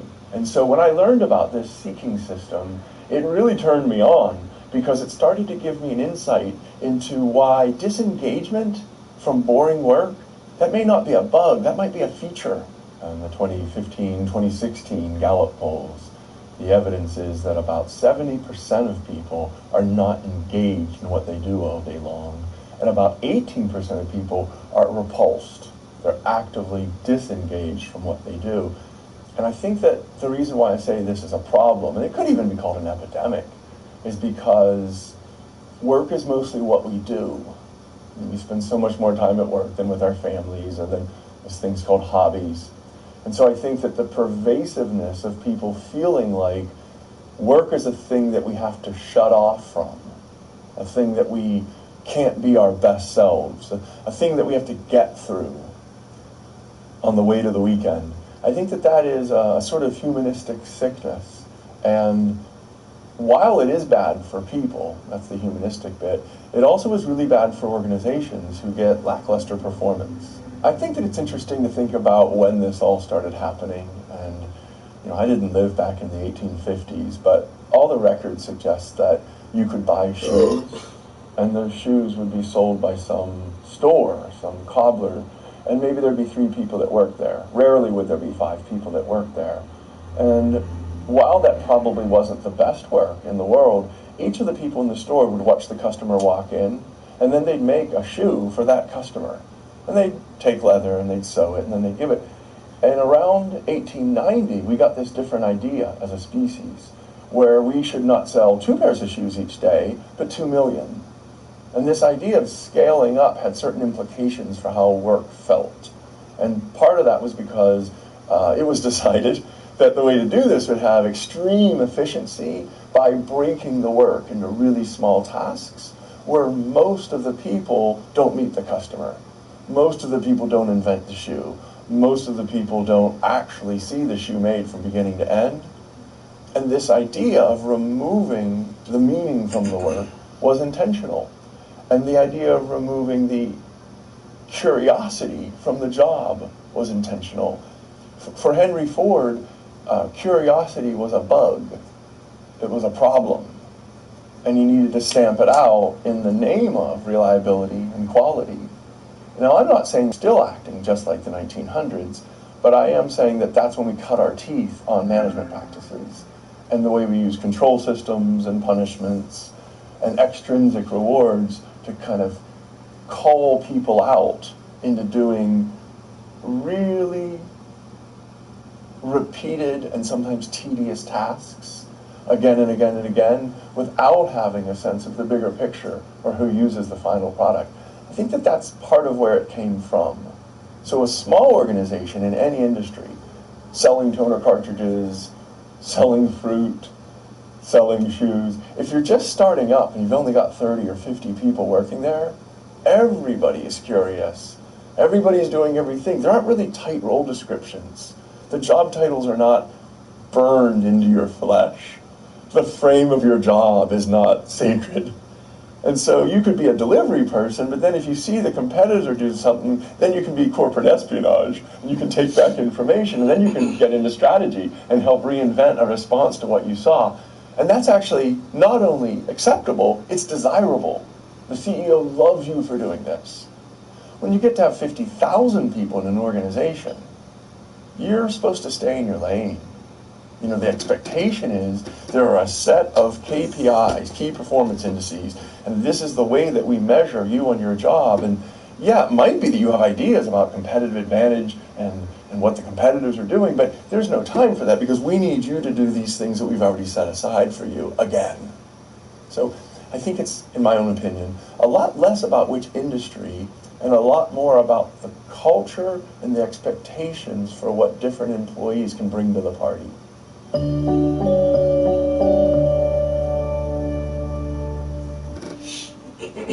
Well, that's how shit works in a capitalistic society. You just explained most of the gripes that Karl Marx had with the capitalists, into turning people into such a consumer-based society that's all people do is work, and you need so many people to meet the demand that nobody gives a fuck about their job anymore.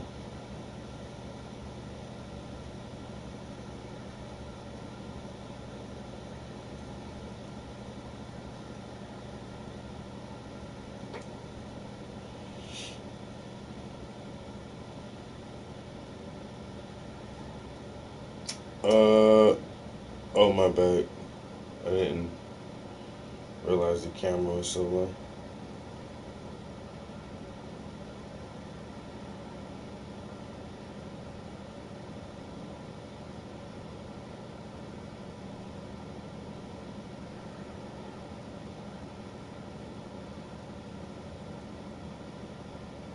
Woken Furies by Richard.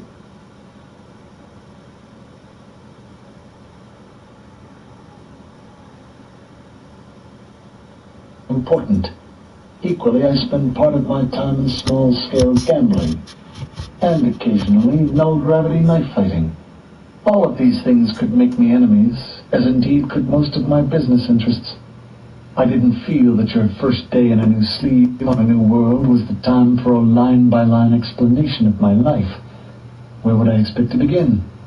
Instead, I told you the background of the crime and suggested that you talk to Almau. I didn't expect you to take off after the first clue like a heat seeker. Nor did I expect you to lay waste to everything that got in your way. I was told the Envoy Corps had a reputation for subtlety. Put like that, he had a point. Virginia Vidara would have been furious. She probably would have been right behind Bancroft, waiting to deck me for a gross lack of defense. But then, neither she nor Bancroft had been looking into Victor Elliott's face the night he told me about his family. I swallowed a sharp retort and marshaled what I knew, trying to decide how much to let go of. Lorenz?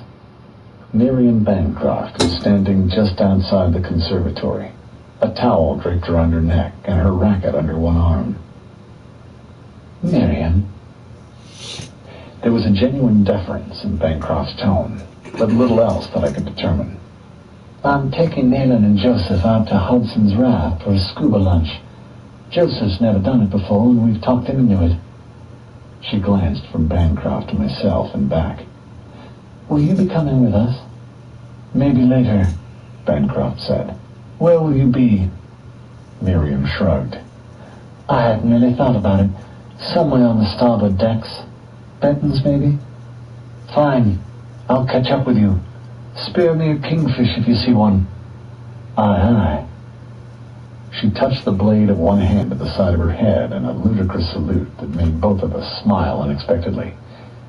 Miriam's gaze quivered and settled on me. Do you like seafood, Mr. Kovach? Probably. I've had very little time to exercise my tastes on Earth, Mrs. Bancroft. So far, I've eaten only what my hotel has to offer.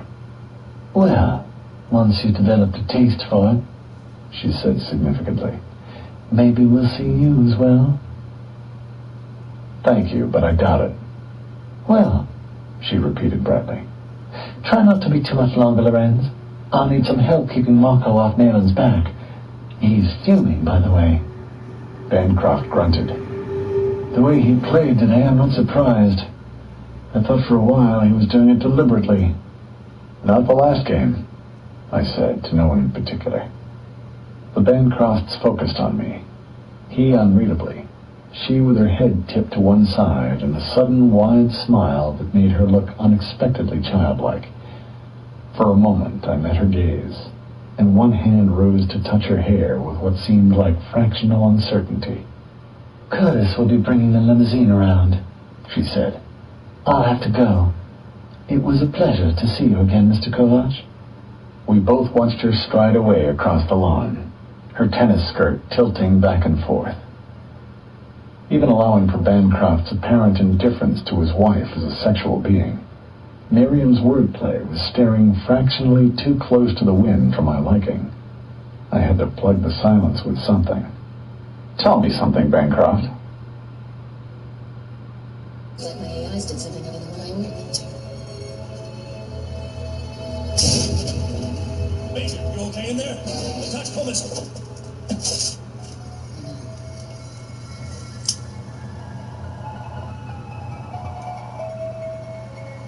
Hey, Chief, if she contacted who I think she did. Yes, I know. But for now, arresting the Chief Cabinet Secretary and Coda is our priority.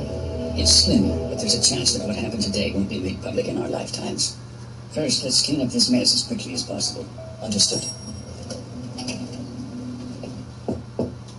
You may enter.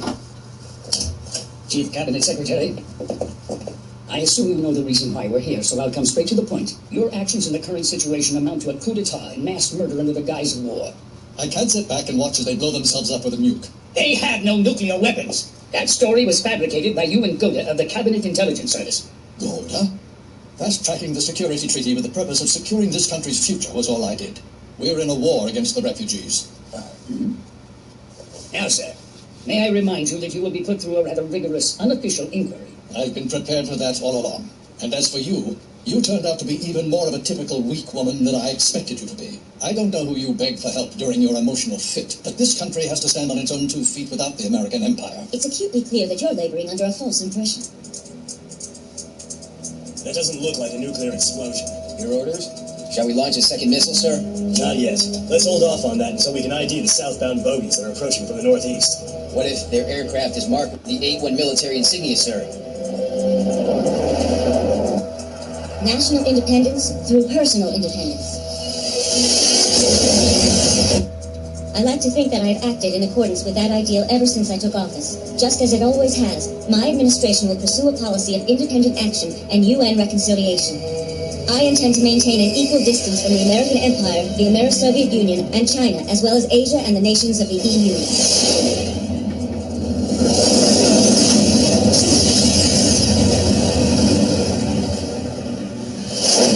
Secret Air Self-Defense Army unit, huh?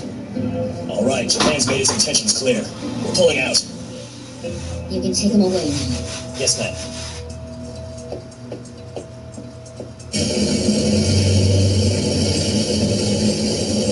Come on, get us to stand up. Got it. Come on, get in. Stand up. That's mine. I'll take it if you don't mind.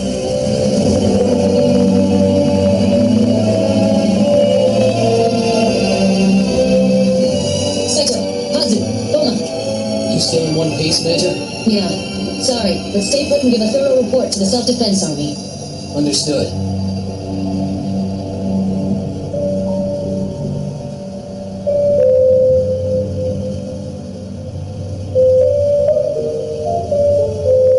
You are...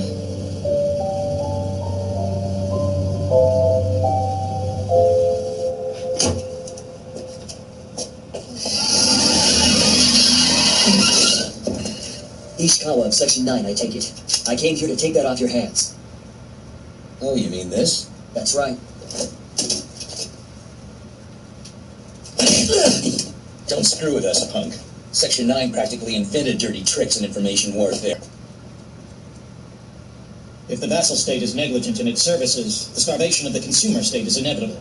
Manpower shortages always give the slave manufacturing industries a boost, but if you're too strident in the assertion of rights, the arteries of capitalism will harden. In its mind, this country has always considered itself a capitalist state, but in reality, it's a virtual paragon of socialism. Although when waste matter goes out of the arteries, brains are needed to manage the blood's distribution. With its claims of liberty and security, I'm sure it's the same in your country. Of course. But what we do behind closed doors is a different matter. All right. Do it.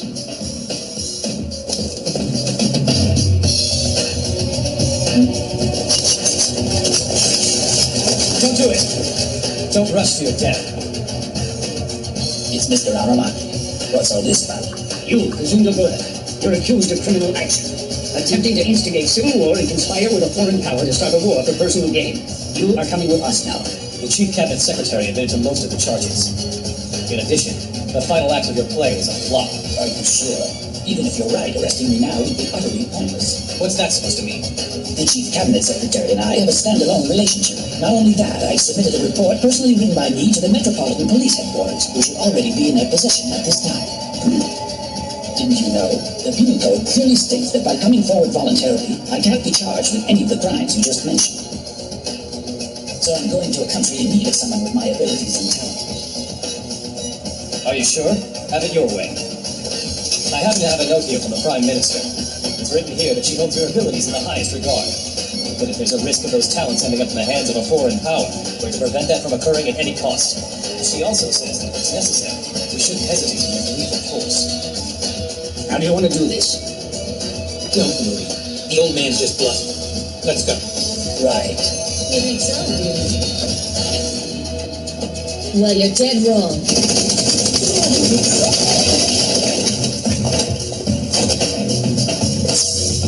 Gee, what a crying shame. You're that prick. Wait. How long have you people had a hand in this? From the very beginning. Who's it? Hurry. We can't let them eliminate him. Major!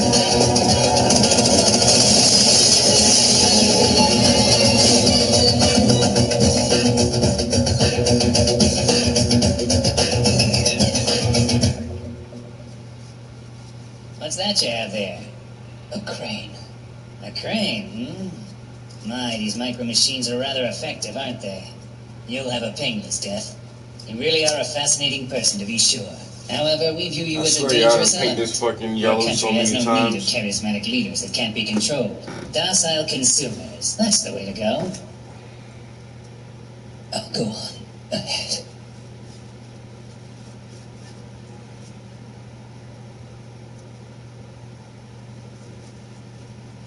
Still might need one more after this one.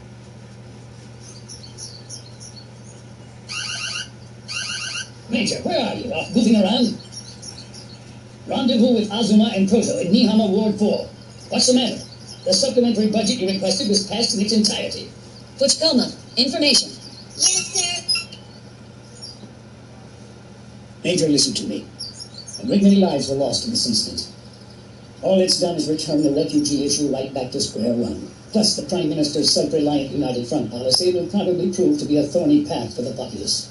People like us will be needed more than ever now. Maybe. What's with you? Sounds like someone else's problem. Oh, come on. You didn't go and get all philosophical on us now, did you, Major?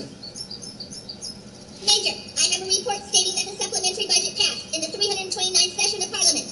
Right. I'm calling off our round-the-clock cherry blossom off. We're back on the job, so saddle up. It's about damn time. Yeah.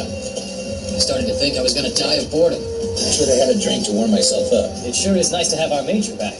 What about the briefing? Want to handle it with a brain dive? No, go on ahead without me and take command. I'll just meet up with you a little later. Nice of you.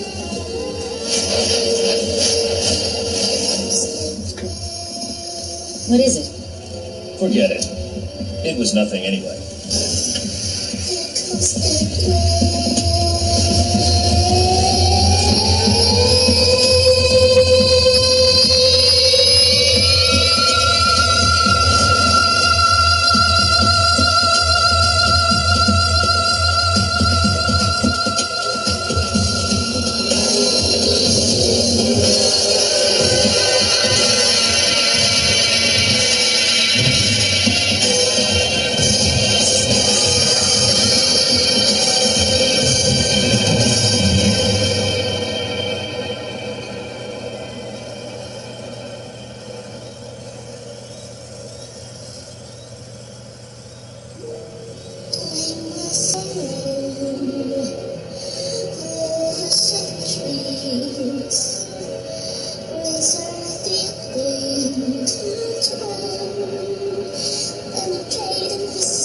Christmas in the sky.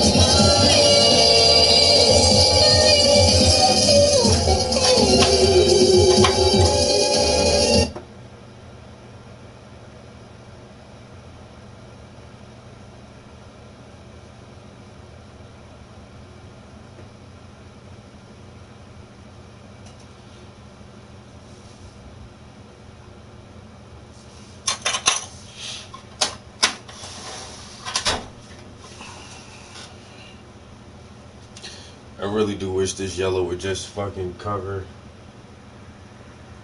Oh my goodness. Oh shit.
Prime Minister Hayabaki has just greeted Secretary of State Schrader with a warm handshake. Imperial America has flexed its military muscle since the last World War, but with the decline in national power resulting in the collapse of their economy, they seem willing to swallow their pride. This appears evident in their emergency dispatching of Schrader for discussions on the security treaty renegotiation bill proposed by Japan. However, if our government were to look within its own borders, it would see a vast number of topics to address, such as economic instability, the delay in a refugee policy, and the Article 9 issue. It seems inevitable that protests and marches on all fronts will intensify.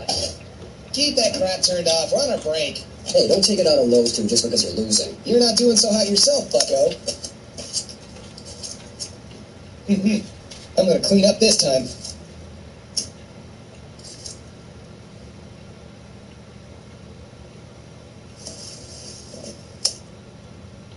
I wouldn't be so sure.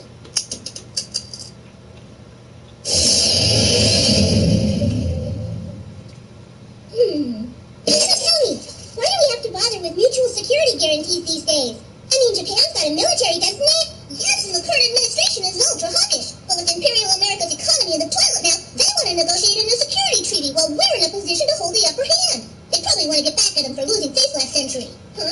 What was the face last century? To put it simply, I guess the memories of losing the war build up some resentment. And because the Article 9 wildcard of our Constitution is still in effect, the Self-Defense Army can't operate outside the country in any official capacity. We can't own nuclear weapons either.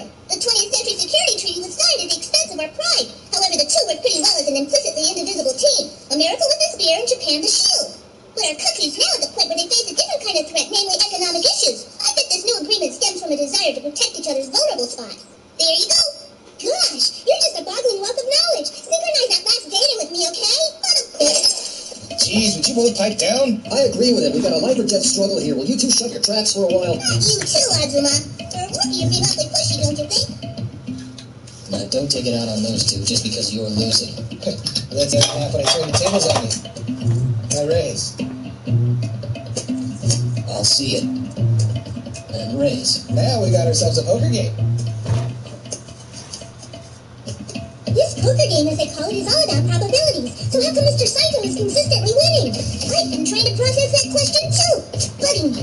The rules they play are especially confounding. Everybody memorizes the other player's cards. Then you're supposed to predict your opponent's hand based on the first and last cards that are dealt. Mr. Saito shouldn't be winning every hand, but for some reason, he keeps taking the whole pile of chips. He's damn good at bluffing, that's all. Just you wait, I'll see through your mask soon enough. The man's right. You're no card shark. You just have a poker face. Remember that. You jokers are out of your league. Compared with the real life or death stakes I'm used to in my line of work. Poker's nothing more than child's play. What do you know about the game? Don't get me wrong, I'll be the first to admit you're a top-flight sniper. But comparing it to poker, sorry, I don't buy it for a minute.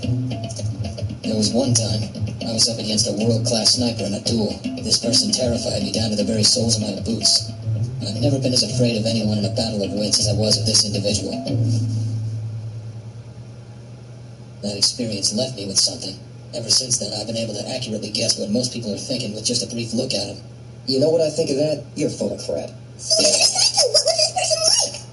Want to hear the story?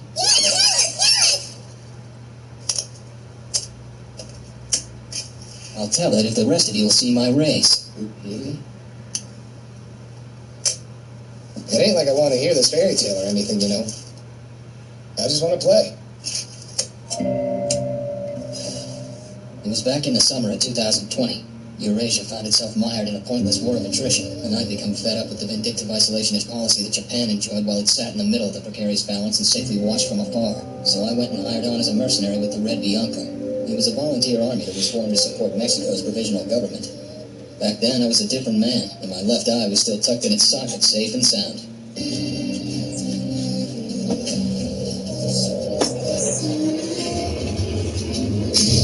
Middle Eastern oil and Central American drugs. There's always conflict in places where there's profit to be made. Imperial America was divided and exhausted from the recent nuclear world war. It began to seriously entertain the notion of eradicating the drug markets of the New World in order to stem the drain it caused in their country's national budget. Using the overthrow of Mexico's corrupt government as a cover story, Imperial America ripped up the UN and then sent UN forces made up of British and Japanese troops into South America. They initiated relentless carpet bombing attacks, citing speedy capture of the capital as a reason. Then they resorted to strong-arm tactics, like sending mechanized divisions into Monterrey to mop up any armed resistance. With my squad wiped out by the UN's armored units after the bombing, I was biding my time, hoping to stay alive long enough to find a chance to surrender. That's when it happened. The terminal I was using to monitor enemy communications reported contact with a special forces unit that had a tactical nuke. I hadn't been able to rack up a lot of kills up till that point, so I figured, what the hell? I'll earn my pay in exchange for getting a few kicks as a bonus. Those filthy bastards had the balls to bring in a damn tactical nuke. That gave me determination. I was planning to put the fear of God into them from on high.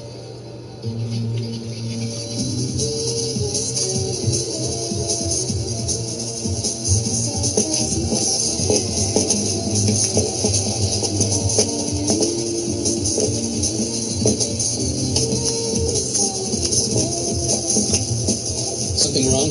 Forget it. It's nothing.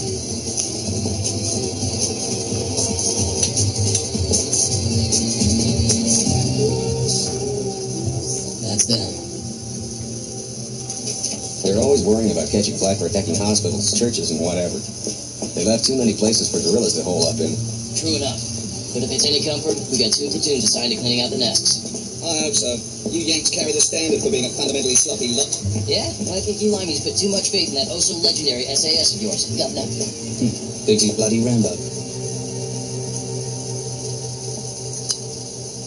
Any moment now.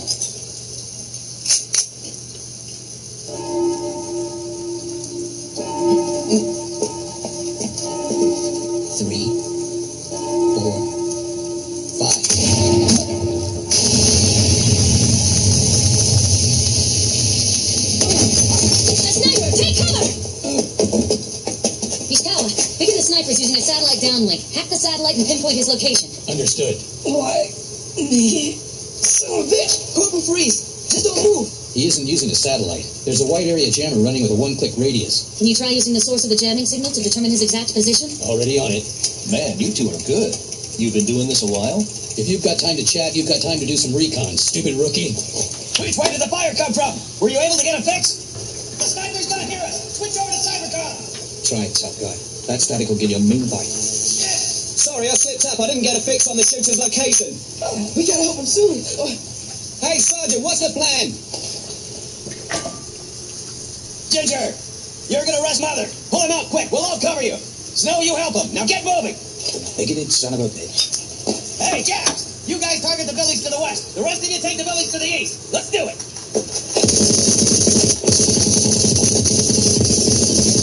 You're gonna be okay. We'll get you out of here. Can you handle him? Yeah. Bloody hell, it's from the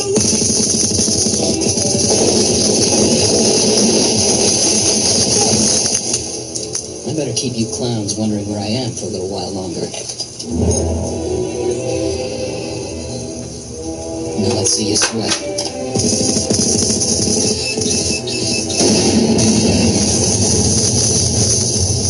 Wait, come on here!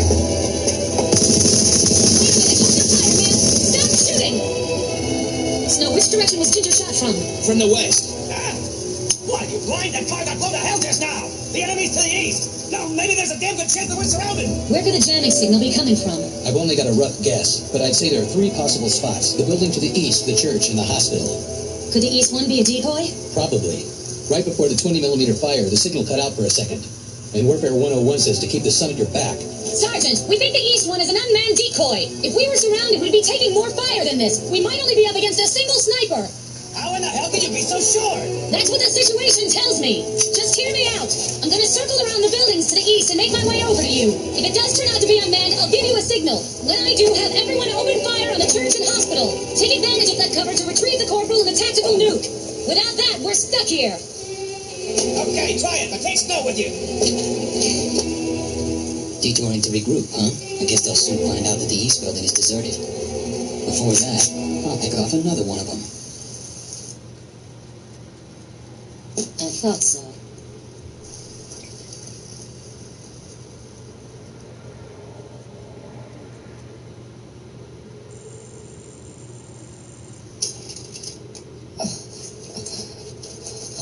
Mother, stop moving! As I suspected, the place was empty. This guy's a pro. He was smart enough to load only 1 round. I think we're only up against 1 man, and we have superior numbers. We need to pin him. All right, if the sniper's in the church, we'll bring the whole damn building down. What if he's holed up in the hospital? That jamming signal cut out for a split second, so even excluding the ruins where we don't find the transmitter, the hospital can't be ruled out yet. Just how many meters do you think there are between here and that structure, huh? It's the church. Willing to bet your life on it? This guy's disabled our GPS, and now he's watching every move we make while sniping us. If he's a veteran who's well-versed in guerrilla warfare, then we can all kiss our asses goodbye. Does it matter? Geez, what a pain in the ass. Cool your jets. The key to survival on the battlefield isn't courage or weapons, it's caution. Take a good look at Queen Kong over there. When they talk about professionals, they're talking about people like her. Queen Kong? A woman, huh? Pickles! Got him! The sniper's in the hospital! Now we call him!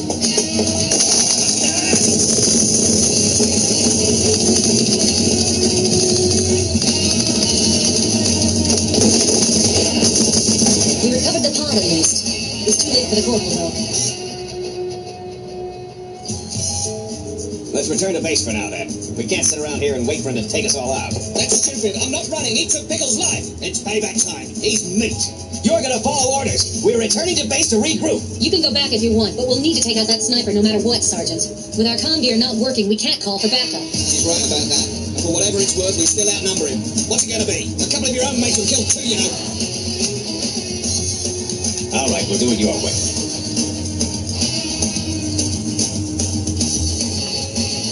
That's strange. They should be panicking, but they're regrouping. They must have a good commanding officer. I suddenly realized that the big showdown was rapidly approaching. The tension shot up, and I experienced an adrenaline rush right down to the cellular level. When people kill each other in the confusion of battle, you're never sure who killed whom. But as with most rules, there's an exception to this one. It applies to snipers. When you sharpshoot for a living, the very act itself automatically leaves a calling card. That's the reason us snipers are never taken prisoner. It's our fate to be killed on the spot by the enemy because we're the people who shoot someone's body as a commanding officer. Pound the building with the recoilless rifle, then cut loose with a smoke grenade. We'll advance under smoke cover.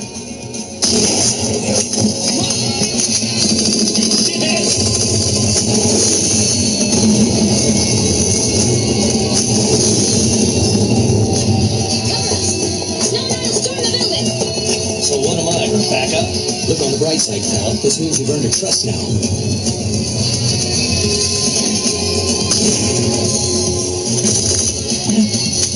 That's enough. Huh? Leave the rest up to the Major. She thinks quickly. She'll improvise. The Major? I thought you were calling her Queen Kong. Just who is that woman, huh? Hell if I know. But there's no mystery about the fact that she's a whiz at combat, and that everyone who serves alongside the lady refers to her as the Major.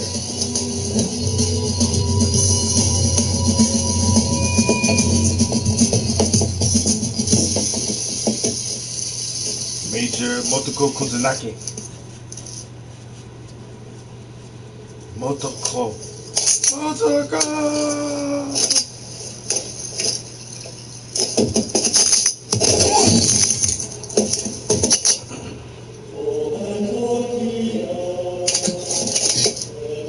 In that fleeting moment when I was facing off against the Major, I envisioned the outcome of our exchange of fire, and the hairs on the back of my neck stood on end. After assessing the situation and taking all the factors into account, my experience as a sniper led me to one conclusion. I was about to die. From her stance and the way she was solidly holding that rifle on her hip without so much as blinking, I knew instantly what I was dealing with. Her body was completely cyborg, and that rifle she was aiming at me was a full-sensing semi-automatic. Of course, she also had full installs of long, mid, and short-range firing control software. I ran a trial scenario in my head to see what would happen if I fired a single round at the Major.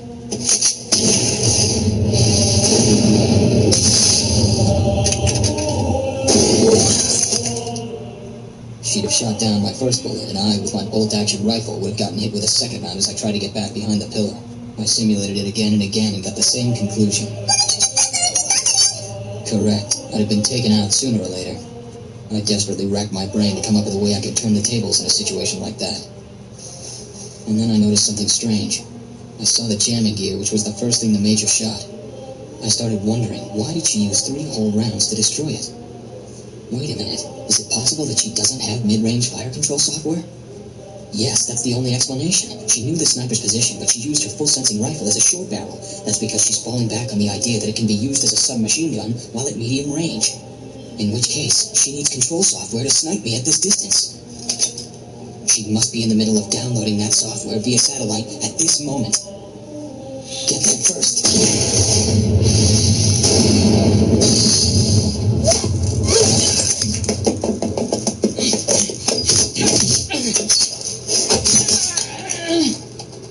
You're good with that rifle, you son of a bitch. From now on, you're mine. You had the software all along. That's right. The Major's poker face had me fooled from the very beginning. So by that point, how could I refuse her? I didn't have any right to. Besides, that was the first order the Major ever gave me.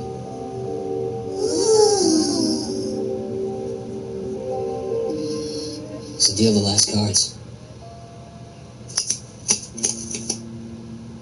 That was a very interesting story, but it has nothing to do with this game. Okay, I raise you. I'm all in. And I guess I'm all in too. Don't try to bluff. I'm onto you now, and this is one hand that you won't be able to fake your way out of. I know what you're trying for. A royal flush in spades, am I right? But you've got squat. I know that because I've got the ace of spades. Read 'em and weep. You can't possibly win this one. And that story was a load of bull, wasn't it? It was entertaining for sure, but as I recall, I saw an old movie once that had an awfully similar plot. No fooling you. You're right, I made up the whole story.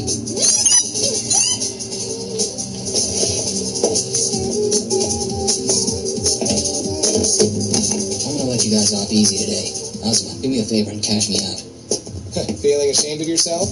All right, rookie, pay up what the man owes. What an ego, some role model. I wonder if Mr. Seitzel really didn't have anything. Whoa! Look, everybody, look!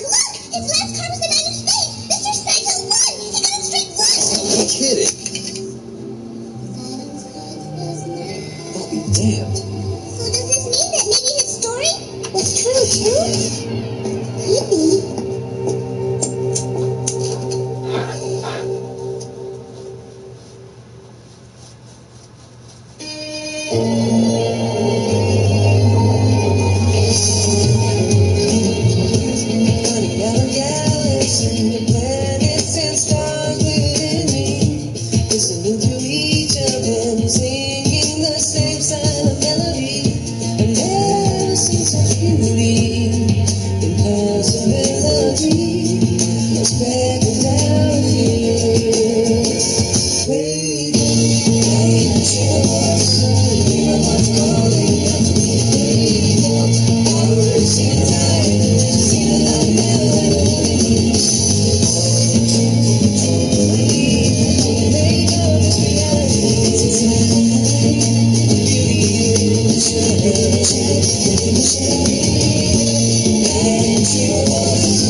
Oh, y'all don't know about that Ghost in the Shell shit, man. I've been watching Ghost in the Shell since I was a fucking teenager.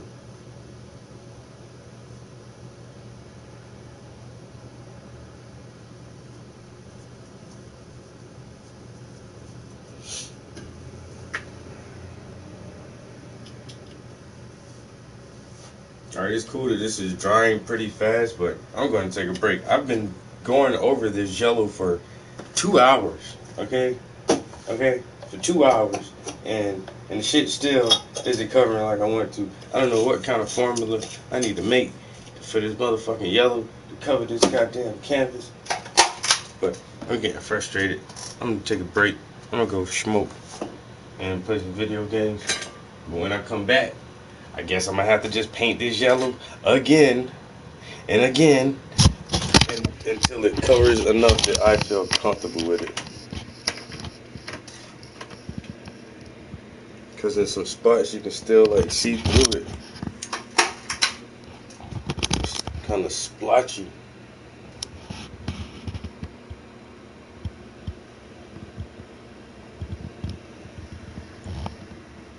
Damn you, yellow paint. Yeah, Travis, paint it yellow. That'll look nice. Bitch. I should have never painted that shit yellow. It does look good though. I think the yellow paint will look nice on it. With the pink shirt. I look like a motherfucking rose in a field of goddamn dandelions.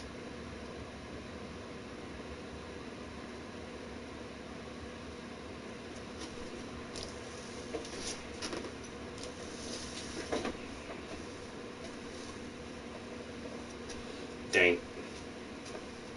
Alright, let me turn some shit off. Laptop.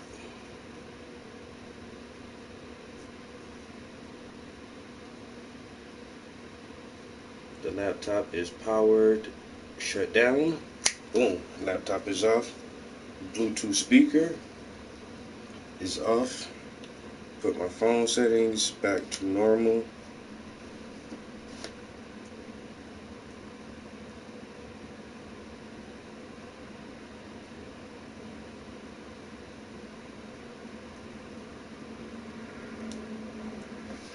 And turn off my space heater.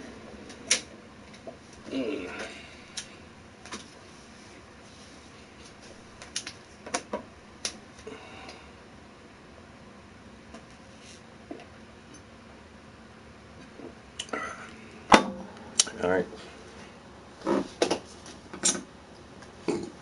Peace. Until next time, guys.